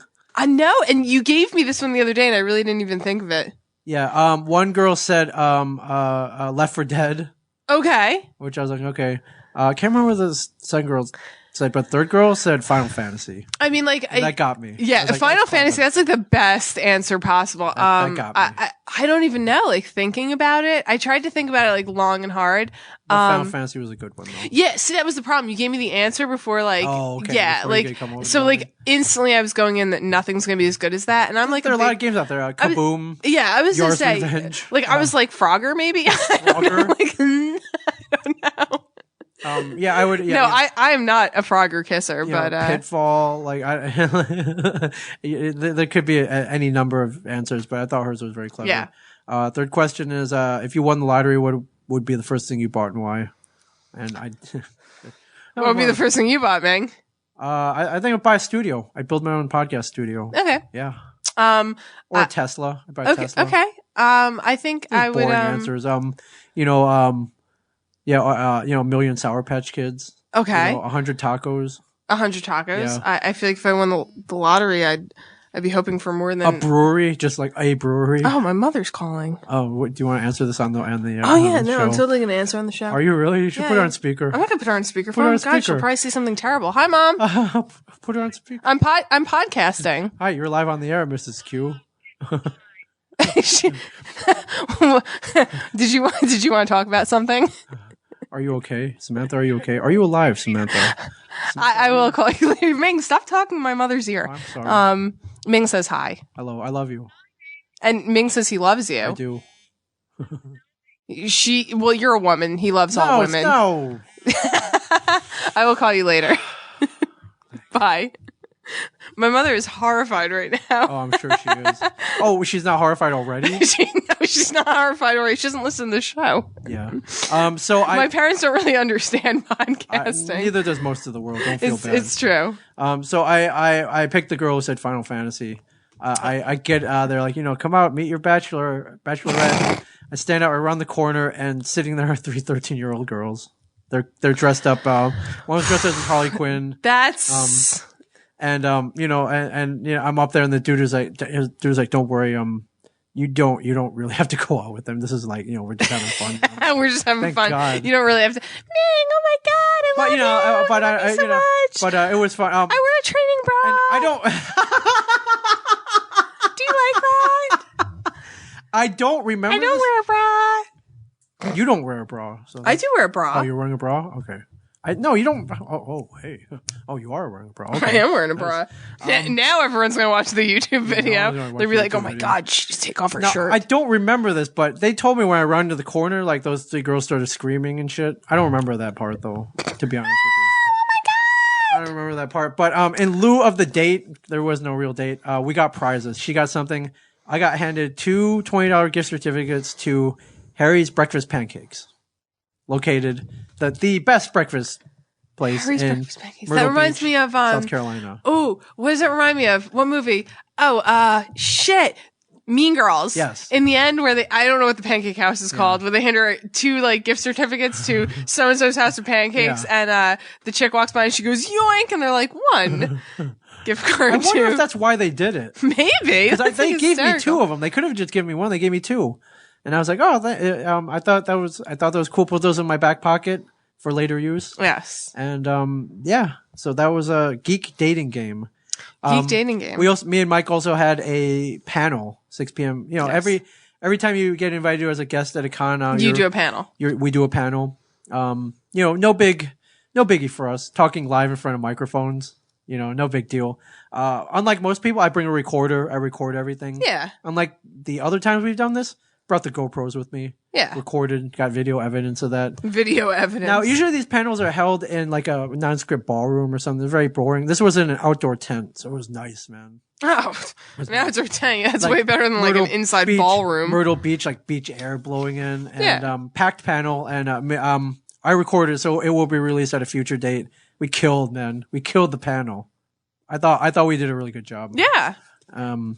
We told jokes about why Brian wasn't there and all that. And there were people disappointed with it was. Man, you keep throwing that in there. Like everyone was really disappointed. Like maybe you're trying to make him feel a little bad. No, I'm telling it like it is, man. Telling it like it is. Okay, fair enough. But packed panel, we killed it. Killed it. I saw the picture. All 15 of those people look really stoked. It was more than 15. That was one section. It was at the end as people were leaving. It was more than 15. Man. There was an overflow crowd. I'm like really hard on you today. I feel really bad about that. You're jealous of the Ming. I know. I'm jealous of my sticker collection. Well, what I thought was funny, if you look on the sticker, it says Ming is king. We love the Ming show. We love the Ming show. And I sent that to my wife, and she's like, what the hell is the Ming show? And I'm like, you know what the Ming show is, baby? Don't even stop. I can't take it. You know what the Ming show is? I'm like, doesn't the Ming show pretty much describe my life in general? I thought you were going to say something about sex. Oh, no. You know what the Ming show is? I'll give you the Ming show when I get home tonight. That is the Ming. That is the Ming show as well. Oh God, that's more than a show, my friend. Freak show. That's more than a show. So, So after that, more partying. We actually went back to that dance club, which I thought was kind of odd. Usually you go out, you want to go to. Oh, but We got hooked up with this restaurant called Mr. Fish. If you're in the Myrtle Beach area, a little shout out to them. Where I had a beat of strawberry on tap. You were telling me that. Tap. That was the night you were texting me. Yes. It wasn't the first night when you were out until 4:30. Yeah, you were texting me about like the Abita and on tap. I never had on tap. Yeah, before. I was just saying I wasn't really drinking beer this week. Apparently, I'm still not drinking beer. I'm like we're drinking Moonshine. I was drinking like cider all week, and now I'm drinking Moonshine. I feel like I'm like a complete pussy on one hand and a complete badass on the other. I don't even know. A little of both, my friend. Yeah, we head back to that club. This time not 4:30, it's 2:30. Okay, 2:30. Yeah, I was gonna say you weren't texting me really late. Yeah, I'm about to go to bed though. I'm about to hit the pillow, and I check my Twitter feed. And your 13-year-old rolls over and says like, "Oh my God, read me a bedtime story." Mildly inappropriate. Mildly inappropriate. Wildly inappropriate. Wildly inappropriate. Wildly. No, that did not happen. But I look at my Twitter feed, and there's a tweet from somebody saying, "Hey, when you get back, could you visit the hotel front desk? I had to work. I missed the panel. Would love to meet you." And it's 2:30, and I'm like, you know what? Let's go say hi. So I get dressed again. I walk all the way down the front desk, and I see the girl who texted that, and we took a picture, and yeah. So some girl messages you. Wait, let me get this straight. The front desk staff at the hotel I'm staying at. Let me get this missed straight. The con because she had to work. Let me get wanted this to come and meet straight. us. And why not take a moment to go down and meet somebody who wants to meet you? Let me get this straight. Yes. The way I see it. So it's 2:30 in the morning. It is 2:30 in the morning. You've been drinking all night. I had been drinking all night. You're undressed. I had gotten dressed. I was not Some undressed. girl texts you or calls you up. It could have been a girl, dude. Doesn't matter. Calls up and says like, "Oh my God." No, did not call. She tweeted. Okay, she tweeted saying, like, Ming, I want to have your children. I'm downstairs at the front desk. You are putting words in my mouth. I'm downstairs at the front desk. Yes. Come ravage me. And you're like, you read this and you're like, fuck, man, I gotta get dressed and go downstairs. She was working the front desk. She was working something. She was working the front desk. She had missed the con because she had to work the third shift. Stuck there till 6 a.m. Wanted to meet me. She tweeted Mike as well. So did Mike go down to meet her? Mike did not go. Yeah, Mike didn't go down to meet her. I thought, hashtag pray for Debbie. I thought, why not be nice to somebody who's a fan of the show? Ming loves hotels. And go down and just say a quick hello, maybe get a photo, and that's it. And that's what happened. And because I love my fans, so I love. Well, yeah, apparently, and apparently it shows in Myrtle Beach. They think that you're God. Apparently, it's not a bad thing. So good for you. So I went down and said hi, and I made some. That's why Brian Johnson didn't go. He's like, "Fuck, I already lost Myrtle Beach. You lost Myrtle Beach. Like, fuck this. I already lost Myrtle Beach to the fucking enemy. I'm just not going." Yes. So that was fair enough. Fair enough. That was day 2. Day 3, Sunday. Typically, a little slower. Yeah. But we had fun. Now, near the end of the con, things get a little slower. So you start doodling stuff on tablecloths. Yeah, you draw things. I sent you a picture. Mike made a little. I didn't know what it was when you said it. I'm like reading this. I'm like, is this for me? Mike made this little XY axis chart, kind of like an economic supply and demand chart. Mm-hmm. On the Y axis was craziness. Mm-hmm. No, on the Y axis was hotness. On the X axis was craziness. And he was sitting there trying to tell me that basically, the hotter a girl is, the more crazy she is. Agreed. Oh, totally agree. Agreed. So he drew a whole thing. He was trying to explain to me the Mendoza line. And, I mean, you could ask my boyfriend who thinks I'm like gorgeous. I'm sure. I would hope. I believe he does. Yes. He thinks I'm a fucking psychopath. So yeah, no, I would agree with that. Like, Yeah. So we drew this little chart and so he draws the whatever the axis is, and we're looking at intersections, and we're studying this thing like it's freaking like the GDP of like Mongolia of exactly Lithuania or something. So right on the top was a 10, as in a 10. Yeah, girl 10, as in like a 10. And crazy. Yes. Going all out crazy. Underneath that, we wrote stripper crazy, and then I drew a little line underneath that said at the Zen Librarian. Yes, I did see that. That's why I couldn't figure out what it was, because I was looking at that and I'm like, wait, I'm under stripper crazy. Yes. And I didn't know if that like correlated to me or if it was like a separate category, but a little of both. Yeah. Yeah, exactly. Yeah. A little bit of both. Yeah. I mean, I've had like my like, weird striptease moments. But not stripper crazy. You know what stripper crazy is. Well, maybe you don't. We haven't been to that place yet. No, but I feel like I might know what stripper crazy is. Yeah. Oh, yeah. I mean, like, I feel like, yeah. You don't want stripper crazy. Maybe. It's fun for 3 days or so. Yeah. And it's not so much fun anymore. Yeah. Yeah. I feel like I might have have some stripper crazy. But that's what you do at the end of a con. It gets, it's near the end of the day. Everyone's kind of tired, and you start drawing pie charts and shit like that. Okay. Yeah. So thank you very much, XCon. Yes, thank you, XCon, for giving us this array of stories that we've heard about Ming apparently dating 13-year-old girls. No, I didn't know. Oh my God, Ming! Oh my God! Can I tell 2 real quick stories? Yes, you don't mind. You can do whatever you want. Okay, number 1, we left today. We left this morning. But before we left, I wanted to use those 2 gift certificates to Harry's breakfast pancake. Did you bring a 13-year-old? I did not bring a 13-year-old. Did you bring Mike Zapsik? I tried. So I'm walking down in the lobby, and he's waiting down there already, like an hour before he even has to be. He's just kind of chilling out down there, and I'm like, "Hey, I'm gonna go grab some breakfast. You want to come?" He's like, "No, I'm cool." Apparently, we have a tweet that Baby Ant is my illegitimate daughter. Oh, really? I wasn't aware that I passed one of those out of me, but way to go! That's why she's so cute. I thought you were a virgin, so I don't know. What do you got? Midichlorians and shit? Like it's freaking the Phantom Menace? My mini-chlorians are off the scale. Your midichlorians are off the scale. Yes. Go on. So I look up to see where Harry's breakfast pancake is. It's about a 15-minute walk. I'm like, all right, I'll make that. Like I really wanted to use these. I didn't want these gifts to go to waste. Yeah, exactly. Go to waste. I didn't really. You should just given them to somebody, like a 13-year-old. I thought about it, but you have to always. Do 13-year-olds like pancakes? Yes, I believe. That was such a quick. Yes, they do. Yeah, well, you know how it is. Like, first of all, it's hard. They'll eat anything in the morning. It's hard. Have you ever tried to give something away? It's actually hard. It is actually, unless you're at like the like a boardwalk amusement park and like little kids. Like I like to play skee ball and I like to do like crane games. Yeah. And like you get tickets for them and like I'm never gonna use those things unless it's an LBI. There's these like weird little glass collectibles that I like. Yeah. It's like weird that I collect things. That is weird. Yeah. And unless I'm at LBI where I want something, I always give them away, and like kids are just like all so happy, and like and their parents were like, "Oh my God, you've just made my child's day," and I'm like, really, this made your kid's day? Trinket. Yeah, I'm like, this made your kid's day? Why don't you go home and spend some fucking time with your kid? Like, you suck as a parent. Yeah, why don't you fucking like hug them or something? That'll probably make their day too. But I try not to be that judgmental when I'm giving things away. Right. So yes, but yes. So I decide I'm going to take a trip down to Harry's Breakfast Pancake. I walk quickly over there. Very nice establishment. And the great thing about Myrtle Beach is cheap breakfast. You can get breakfast for $3. Yeah, well, you had a gift card, though, so it was going to be free regardless. I know. And not only, I had 2 $20 gift cards. So you, like, legit had to spend $40? I didn't have to. But again, I sit down, nice Southern Belle waitress takes my order. Yeah. And was she 13? No, she was probably more like 19. Okay. Maybe. Oh, Ming. Maybe 18. Maybe 17.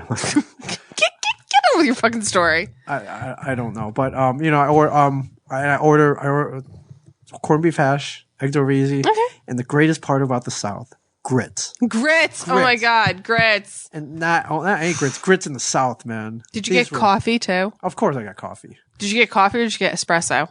There's no espresso. This is like a diner. This is Harry's Breakfast Pancake. They ain't got no espresso. I'm just wondering. Just diner coffee. Yo, I went to this little place in New Orleans like every morning for breakfast called the Red Slipper. It was like completely like a fucking diner, and they had like amazing espresso. Really? All right, that's New Orleans though, man. They love. I can't remember. Like, I can't believe I remember the name of that place. I'm going to the Red Slipper because I'm going to New Orleans. Fuck you. Yeah, all right, thanks. Yeah. Go on with your damn story. My grits, and I got my pancake. You got your 13-year-old. I'm sitting there. I'm sitting there eating. I'm flirting with the waitress a little bit. Well, no, I meant the 13-year-old that you were dating at that point. No, the 17-year-old waitress. So you got like a slew of preteens and teens around you. No, I think she was probably more like 21. Let's just say she was 21, just so I don't seem. Let's just make so I don't look like a total better. asshole. Yeah. So I'm sitting there eating. Sitting at the booth next to me is a family: mom, dad, 2 kids. And, I make it up in my mind. Did you pay for their meal? I'm sorry, was that a spoiler? Let's rewind. Go on. No, but, I finished my meal. I'm looking at my watch. I kind of have to go, but, and she comes over. She's like, will this be it? I'm like, yeah. It's like, hey, can you do me a huge favor? Like, come a little closer. Come a little bit closer me. And I'm like, hey, can you give me their check too? Like, I'm going to take care of them. And she's like, oh, that's nice of you. Oh my God, Ming, that's so adorable. So she gives me the check and she turns to leave, but then she turns back to me and she's like, hey, are you from around here? which I'm like, no, like I kind of stick out. Like you can tell I'm not from around here. Yeah, you're Asian. Yeah. They don't have Asians down south. Yeah, but she had a big smile on her face. What did that mean? Oh, what did that mean? Why didn't you ask? Were you was I reading too much into that? Maybe. I mean, maybe people in Myrtle Beach was assholes and never like pay for like bills for other people. Okay. I mean, like I feel like actually nobody pays for bills for other people. Which, side note, I used to date this bartender who worked at an Applebee's, and apparently it was in the mall, and apparently every Christmas Eve there was a guy who would come in, and he, like, you always wanted to be working the Christmas Eve shift because you always wanted to see this guy. Like, he was like a legend. Oh, okay, he was like, he was like a legend. He was like the Edgar Allan Poe guy. And he would come in, and he would, by himself. And he would come in, he would like drink and eat, whatever. And he would sit there for like however long it took, I guess, hours, maybe 20 minutes within the time it took him to eat his meal. And he would pick out a family, that he thought was worthy, I guess. I don't want to say it like that because I mean every family eating at like an Applebee's on Christmas Eve is like completely fucking worthy. Yeah, like completely worthy. But he would like look at a family and he would like watch them for a little bit, which sounds kind of creepy, but then he would tell the bartender like, I want to pay for my meal and theirs. And he did it. He was like known that he did this every Christmas, and people like, you wanted to be the bartender on shift when he did this because you wanted to meet him. Yeah. So I mean, like, that's like a thing too. Like, maybe it was just like, she wanted to know if like you were from around there where you do this or where you would do this. Right. I mean, that's like a beautiful thing when you watch somebody. Like, I worked at a coffee shop, and it was always a beautiful thing when somebody would come in and say, like, we had a system where, every 10 cups, you got a free cup. Right. And every now and again, somebody would, like, get their free cup, and I'd hand it back to them and be like, oh, your next one is on us. And they would just hand it back to me and say, give it to somebody that you think is worthy. Yeah. And, like, I mean, like, choose. Yeah, as like the girl at the cash register, I'm just like, how do I decide who's worthy? Like, what do you want me to look for in a person? Right. And, like, I actually got that a lot, and it was always like a beautiful feeling when somebody did that. So, I mean, that could have been it too. Okay. Or maybe she just wanted to date you. Maybe. Probably not, because you're Asian. Yeah. Who wants to do an Asian? Like, that's disgusting. Yeah. So, I grabbed their check. I don't even know how much it is. I'm pretty sure I'm going to be able to cover the whole thing, like mine and theirs. Yeah. Now, it's a family of 4. I kind of know what a breakfast is. So I get up there and they had like a $100 check.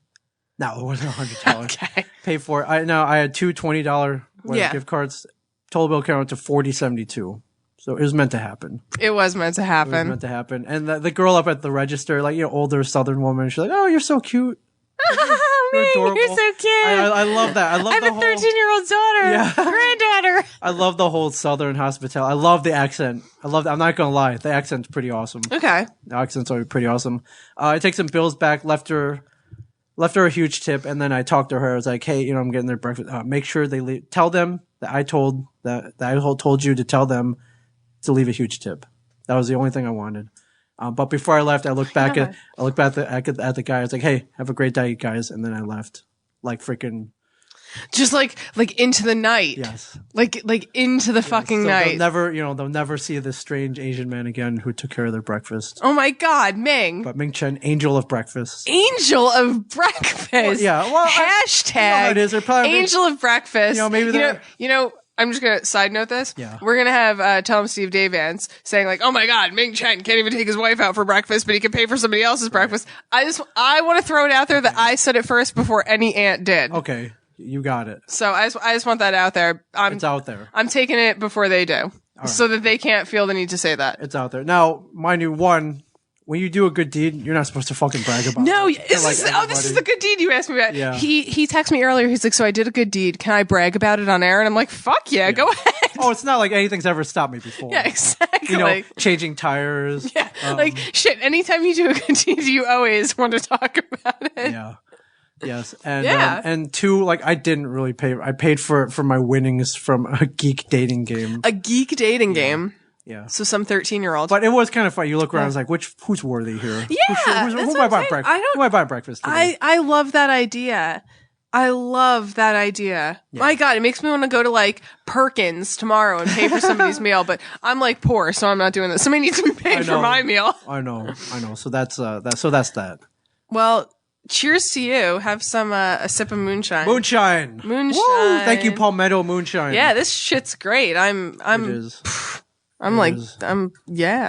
good shit. All right, hockey. Hockey. You want to talk about hockey, or are you okay? I'm okay. We can talk about hockey. I'm okay. I'm going to preface this entire hockey talk by I knew this was coming because I sold my soul to the devil for Manchester City to win. So, I mean, like, legitimately the other day, my best friend and I, who is a Rangers fan, had a conversation, and I said to him the same thing I did, and I talked about this on the show last week, the same thing I did 2 years ago. If you could only have one team win, Rangers or Manchester City, who would it be? Yes. And he said Rangers, and I said Manchester City. Oh, now he might get both. There's no chance he's getting both. It's going to the West. Are you fucking kidding? Don't even kid. Well, let's talk about the Bruins. Let's talk about round 2, Bruins versus Habs. Yes. And I also want tough game. It was a tough game, and I want to preface this by I never said a nasty thing about the Habs. You did not. You were respectful of their skill and their and their players and everything. Okay. I'm gonna be really fucking mean about them tonight. Sure. Those fucking scumbags. I have no respect for the Montreal Canadiens. Every fucking person on that team can fucking just whatever to me. I understand. Done with that. Bruins losing 7. Tough game. And that's not even why I'm mad at them. Tough game. So let's go on with that. Tough game. Yes. Bruins losing 7. It was a tough game. Last time I remember the Bruins losing was last year to Chicago, 17 seconds. Yes. And I remember when that game ended, I sat on the couch I was watching it on, hung my head, and silently kind of cried a little bit. Okay. A little bit. Like there were some tears shed. Right. I kind of saw it coming, so right. I shed some tears. The year... Are you crying? Yeah, I was crying. Yeah. The time before that, I remember I was at my house and they lost. And I remember I didn't throw anything, but I remember like I hit something really hard. Not hard enough to break it, but hard enough to like really fucking like push it and make a loud noise. And I went for a walk around my block. I had to calm down. You had to calm down? Yeah, and this was back when I was still like a Vancouver fan. And I remember like Vancouver was still playing in the playoffs, you know, whatever. This was before, obviously, Vancouver-Boston the year before. And I remember Boston was out and I just had to go take a walk to like de-stress. I remember sitting in my bathroom, like looking in the mirror. That's and I was awesome. I was like, I'm going to go take a walk. So true to form this year, I was watching it at a bar. I was having a really off day too. I was watching it in a bar and it got down to the final, like, probably like 3 minutes. Yeah. Obviously it was like the Canadians were up 3-1. Right. They were winning. We were losing. I knew it from the minute the game started, which I actually think never led. I was going to say I didn't watch the game until the end. At the beginning I got like a message that the Bruins, it was Canadians 1, Bruins 0. And I was having like a fucking tough day. I like just kind of like teared up a little bit. I was like, fuck, this is it. Like so I was composed about it, but true to form, I left the bar for like about 5 minutes. I took a walk to the end of the road and came back. That's cool. And exactly. Cool. And I got back and I was just like, okay, on to round 3. It's over. Yeah, it's over. It's over. So you weren't praying for another, say a Boston Toronto comeback, miracle comeback? I mean, I was praying for a comeback. I knew it wasn't happening. I'm more of a realist. Some people call me a pessimist. I call myself a realist. You're pretty pessimistic. I am pretty pessimistic. Well, life is kind of tragic. Yes, so I knew that they weren't winning. And then Milan Lucic happened. Yeah, so before we talk about how the Montreal Canadiens are fucking scumbags, let's talk about how the Boston Bruins are scumbags. The greatest thing about hockey, one of the greatest things about hockey is the handshake line. Yeah, during the playoffs and the Stanley Cup Finals, when whatever, if you lose, you get together in a line and you shake each other's hands. It's like one of the most beautiful things in sports. Yeah, exactly. Like I even speak of crying, like even I tear up a little bit because these guys are basically trying to kill each other. Yeah, exactly. And 60 minutes. And that's like the thing. You acknowledge that the other team is better. That's like a thing. That's part of the handshake. And you kind of acknowledge, like, you know what? In the end, like, playing a game here. Yeah, exactly. It's a freaking kids game. So Milan Lucic. And so they do the handshake thing, which is, always great, always always poetic. Really beautiful, I think. Especially, Milan Lucic gets on this line and he tells somebody, I'm going to fucking kill you. Yes, usually you're like, good game, good game. Good game. And that's what he said. He was going, good game, good game, good game. I'm going to fucking kill you. Who did he say it to? Do you remember? No, I don't even remember. I remember somebody texted me the next day and they were like, did you hear about Milan Lucic last night? And I did not. So I looked it up really quickly, saw what he did. Yeah. And I was like, you know what? Honestly, it doesn't shock me. And this is like, everyone's like, oh, you're still happy to be a Boston Bruins fan with that? Like, from Milan Lucic? Shit, I'm actually not even gonna lie. I expected worse. Yeah. Like, I expected worse from him. The guy. Yeah, he told some guy he was going to fucking kill him. Yeah. Like, Milan Lucic, I expect him to physically kill him on the ice right there. Right. So, here's the thing. It is a very emotional game. You beat each other for 60 minutes. And, most people you can be like, all right. And Milan Lucic is a fucking goon. Yeah, we'll get you next year. And, and I'm going to give it up for this other team. They won. They were the better team. Now, he can't just turn that switch off right away. He's still amped. He's just like, I'm gonna fucking kill you next year. It's on one hand, you want to see that from the player on your team. I do, you know what? You're like, I want to see that kind of devotion. You're kind of like, if everybody on this team felt that way, they probably would have won. On the other hand, it's like a little classless. Yeah, it's like really classless, dude, but like it's a freaking game. Honestly, I'm asking anybody listening out there that's like a critic of this moment, are you shocked? Because I'm not. I am not shocked. Shouldn't be shocked. Yeah. But it is a little, I was like, dude, come on, man. Like, it goes, I'm more in that. I'm like, dude, just suck it up. Yeah. And bring the attitude next year. Exactly. So let's get to classless Habs fans. All right. So, that's on my, round 3. That's on my buzzer tonight. Round 3. So, Habs move on. They face the New York Rangers. Yep. Who also won. Now, the New York Rangers, I am not a fan of the New York Rangers. No, I am not. I'm a Boston Bruins fan, so I really don't like them. I don't necessarily have a huge grudge with them. Right. I do have like a little grudge with them. I just, my best friend's a Rags fan. I deal with them for him. Yeah. And I will say this though, St. Louis is one of my all-time favorite hockey players. I think he started to start scoring this game. Well, yeah. Not even that though. I think that him as a player, I think him as a captain, I think him as a person, he demonstrates the kind of humility and class, since we were talking about it before, that like most athletes should look up to. And I mean, like, I feel like he's really underappreciated as a human by most people. I think he's underappreciated as a hockey player, and actually him being on the Rangers has made me like them a little bit more. Right, give him a little humanity. Yeah, exactly. And I really feel like I'm like actively rooting for the Rangers right now, and I kind of couldn't figure out why, because like even though my best friend and like everyone I like really care about is a Rangers fan, couldn't figure out why I really cared that much. And it's St. Louis, watching him play. And especially, he had something tragic happen to him. He did. Like, tragic enough for me to tear up a little bit. Like, I thought it was beautiful, the whole thing.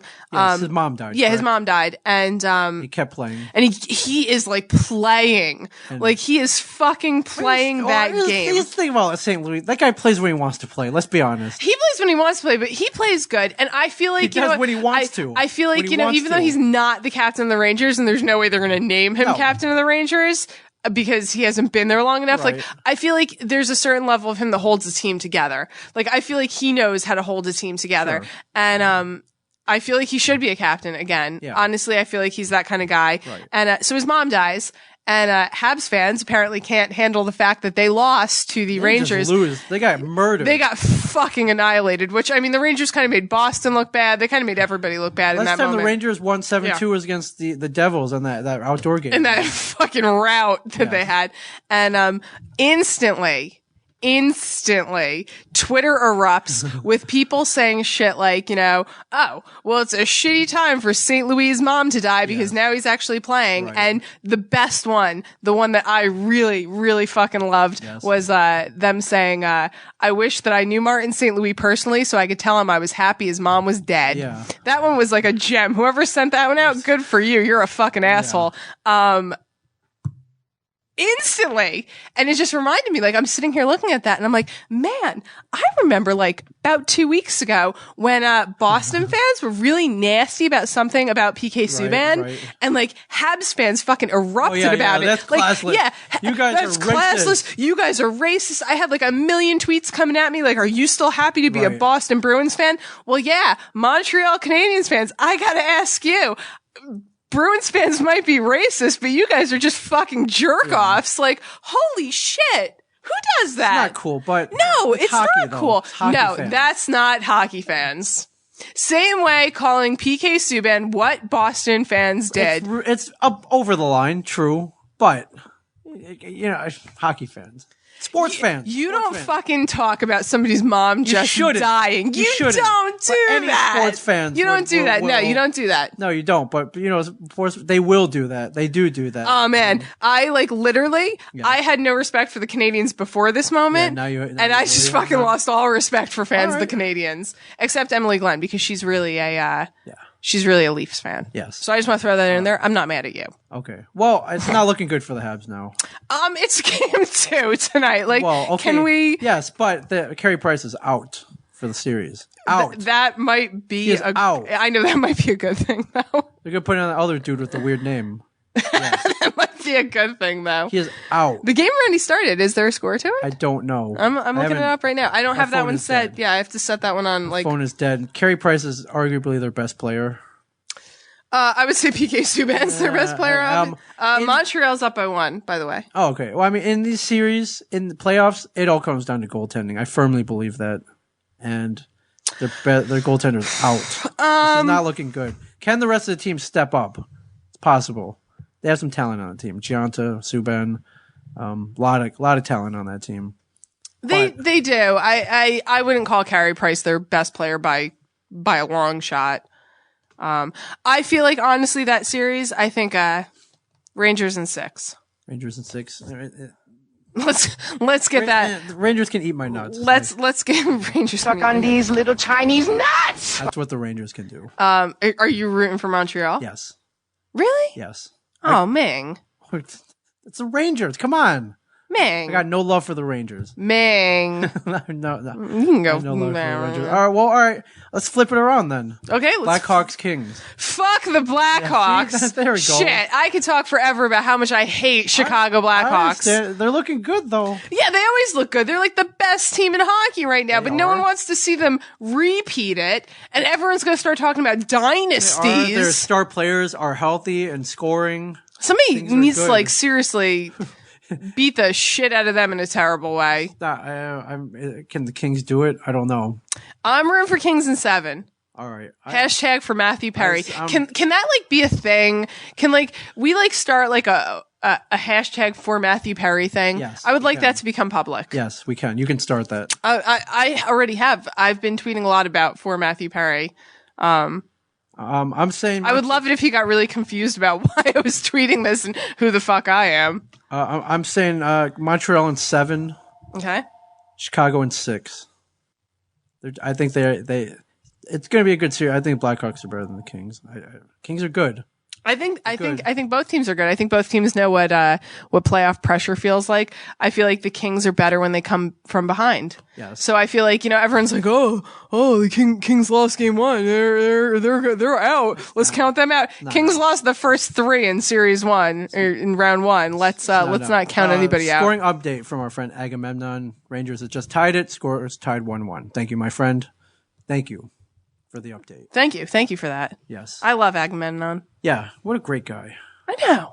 You rock, dude. I know. He's kind of awesome. I mean, I feel like if he's a Rangers fan, he's got to be local. Possibly. I mean, possibly. All right, Pittsburgh fires their GM. Pittsburgh fires their GM. Move, I feel like why? Like, okay, it's not like they're not making it to the playoffs. They're just not making it to the Stanley Cup. Yes. And I feel like that has nothing to do with their GM. I feel like that has everything to do with their goalie. Honestly, I feel like it's Fleury. Honestly, I think the GM's goal, and I saw this in the movie Moneyball, the GM's goal is to get the team to the playoffs. I agree completely. Because the GM is putting together the team. To make the playoffs. Once you're there, it's like the team. Yes. I honestly, I feel like Fleury's their problem. Oh yeah, for sure. Like, and I don't even like, I mean, they got fucking Sid the Kid. Like, sure. They should be winning a lot more than they're losing. Yeah. And, well, he's got to score in the playoffs. He does.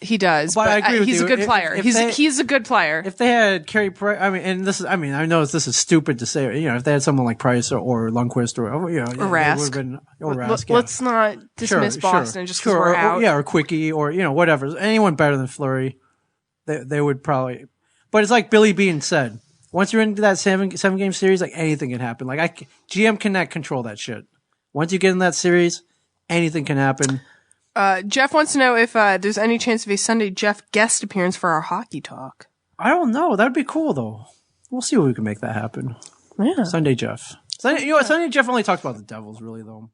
He watches playoffs. Sunday Jeff on a Monday. Sunday Jeff on a Monday, yes. Monday's his only day of rest, so I don't know if we'll be seeing him. But Sunday Jeff, anything makes anything better. I would have to trade in my testicles if I went to Matthew Perry. I love Matthew Perry. I don't know what it is about him. Why? It was a few years ago. He was a moron on Friends. I hated him on Friends. And wasn't he in some movie with the monkey? Like, I have no idea about that one. He was. But I watched, I guess it was last year, or the year before, maybe they were pimping out his show Go On. Mm-hmm. He had like a new show starting. And the show was actually hysterical. I'm really upset it was canceled. But they showed him at all the Stanley Cup final games of the Kings. And I just remember, like, I was like, man, Matthew Perry hasn't ever been this popular. No. Like, they showed him every game. You know how they showed celebrities? They love him. Yeah, like, they show celebrities. And, like, literally every 5 seconds they were showing Matthew Perry. And, like, after, like, I don't know, 2 games, I was just like, man, Matthew Perry's going to look good these days. Yeah. And, so I guess I crush on Matthew Perry.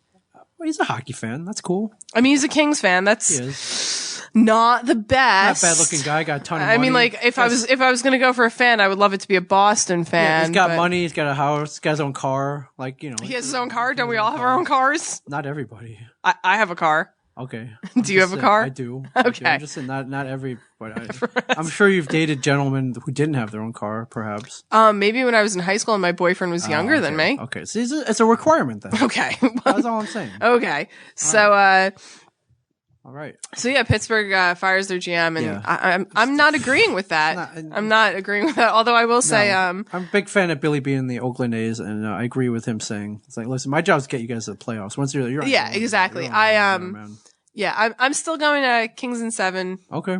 Kings in 7. I'm going to interrupt you on that Blackhawks in 6. Kings in 7. Rangers in 6. All right, enough of that. We're about out of time. I wanted to talk about, Days of Future Past comes out this week, which you told me. I forgot. I didn't forget, but I was like, it just came out so quick. I did not forget. Although, like, now that the moment's actually here, like where it's coming out, I'm kind of like, shit, this is going to be not as good as anything Marvel does. I think it's going to be amazing. Mind blowing? Yes. Okay. Midnight showing? I'm going to be in Houston, or else I would totally go with you. WTF, man. Hey, man, I got obligations, man. Who am I going to see the fucking movie with? I'm going to have to go by myself. Come to Houston. Yeah, I'll come to Houston and watch a movie. Yeah, definitely. Yeah, let's party. Mike and I were talking today where if you're coming to the con, like maybe we'll take a group of fans to see it on Thursday night. Oh. That'd be kind of dope, right? That'd be kind of cool. Yeah. What do you say? Anybody in Houston want to go see? Oh my god! If you go see a movie with me and Chen, I wear a training bra.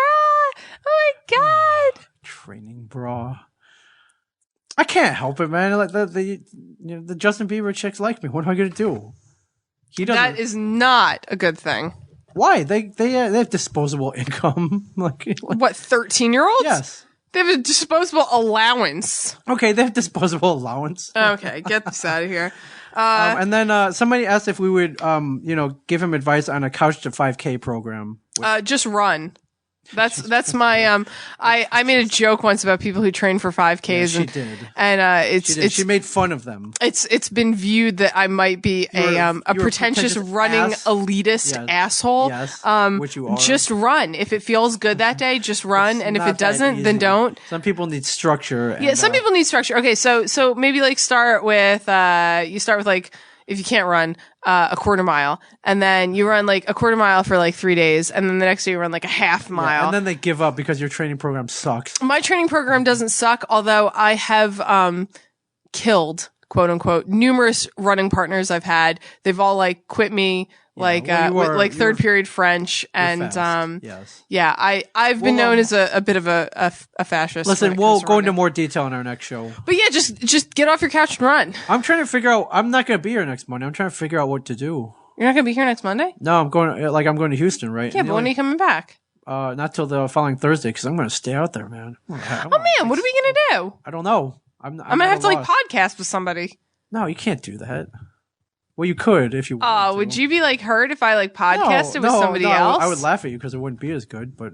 What if it was better? Well, then. What if I were podcast with I don't know, Walt, and it was 10 times better? What would you do? He ain't sitting here after hours. Fuck no, he's not. No, he's not. No. Oh, we'll figure something out. Yeah. You want to come back on Wednesday night and record one? We can do that. All right. Can we record it and pretend we're doing it live then? Yeah, that's why I do that anyways. No, but I mean try and answer questions. Yeah, we don't have to go we'll be talking, we'll be oh, questions coming in from so and so, and it'll be a complete lie. All right, well let's plan on that. If not, then it's Memorial Day anyways. Day of rest, holiday. I don't like missing shows though. I really don't. We'll figure it out. If you're in the Los Angeles, Hollywood area, our good friend Samantha Aurelio. Yes. Playing a live show at Hotel Cafe on May 24th. I believe it's at 7 p.m. Go and see her if you can. Yeah, if you're in the LA area, go and see her. She's awesome. And in fact, I love her. If you want to go, I'll buy you a ticket. One person, not everybody. I'll buy one person a ticket. Or two. I'll buy 2 tickets. Well, how are you going to give those tickets out? I'll figure it out. I'm giving away 2 tickets to the Samantha Aurelio show. Okay, so we're giving Saturday away at 7 p.m. Yeah, we're giving away 2 tickets. Yes, we are. We are. Go see her. Ming's going to pay for them. If you want them, tweet me. Tweet me at MingChen37. But you got to do it. You got to be the first 2. Yeah, first person gets 2 tickets to the Samantha Aurelio. Wow, I feel like a real radio show now. We should have people call in. We could. You can give them your cell phone number. They'll be calling you all hours of the day. Ming, are you with your wife? We could. Actually, what I want you to do is I'll give you the ticket. I want you to go and report back on how you like the show. Oh, so there's be a part of this you have show. to write a report about it. No, you could a book tweet. report. You could. Maybe we'll call you or something and talk about it. Yeah. Yeah. Yeah. Man, we're just getting we'll guess. Actually, we'll fly you out here. Yeah. Actually, what I would really love is, and I hate to put anybody to work, but if someone could go and actually record it, bring a recorder. Listen to this guy. Because she doesn't record her shows and it kills me, and I would love to have a recording of it. I would love to hear my song again. Yeah. That would be I would pay for that. I'll pay you to go and record it. How about that? Well, I feel like if you're paying for their ticket, you are paying for them to record it. Well, hit me up on Twitter, MingChen37. MingChen37. He's giving away free shit. Yeah. Hotel Cafe is a dope place, though, man. I've never been. It's pretty sweet. And Samantha is also very dope. So that's all I'm saying. All right, Comic Book Man casting is open. Be on the show with us, comicbookmancasting.com. Apparently, people want me to podcast with your wife next Monday. That would be cool. There is my that would be awesome. There is my in to awesome. to life. That would be pretty cool. I would love that. The Sam and Debbie show. I would love that. Now that might be better than that might be fucking kick ass. That may be better than that'd be amazing. Yes. So okay. All right. Thank you for listening, everybody. Until Wednesday. Until Wednesday. Yes, this is Ming Chen. And this is Samantha Quintus. And So long, gay boys! Toodaloo, motherfucker. Hey, all right, we'll talk to you next week. Thank you for listening, everybody. Thank you. This has been a production of Smodco Internet Radio.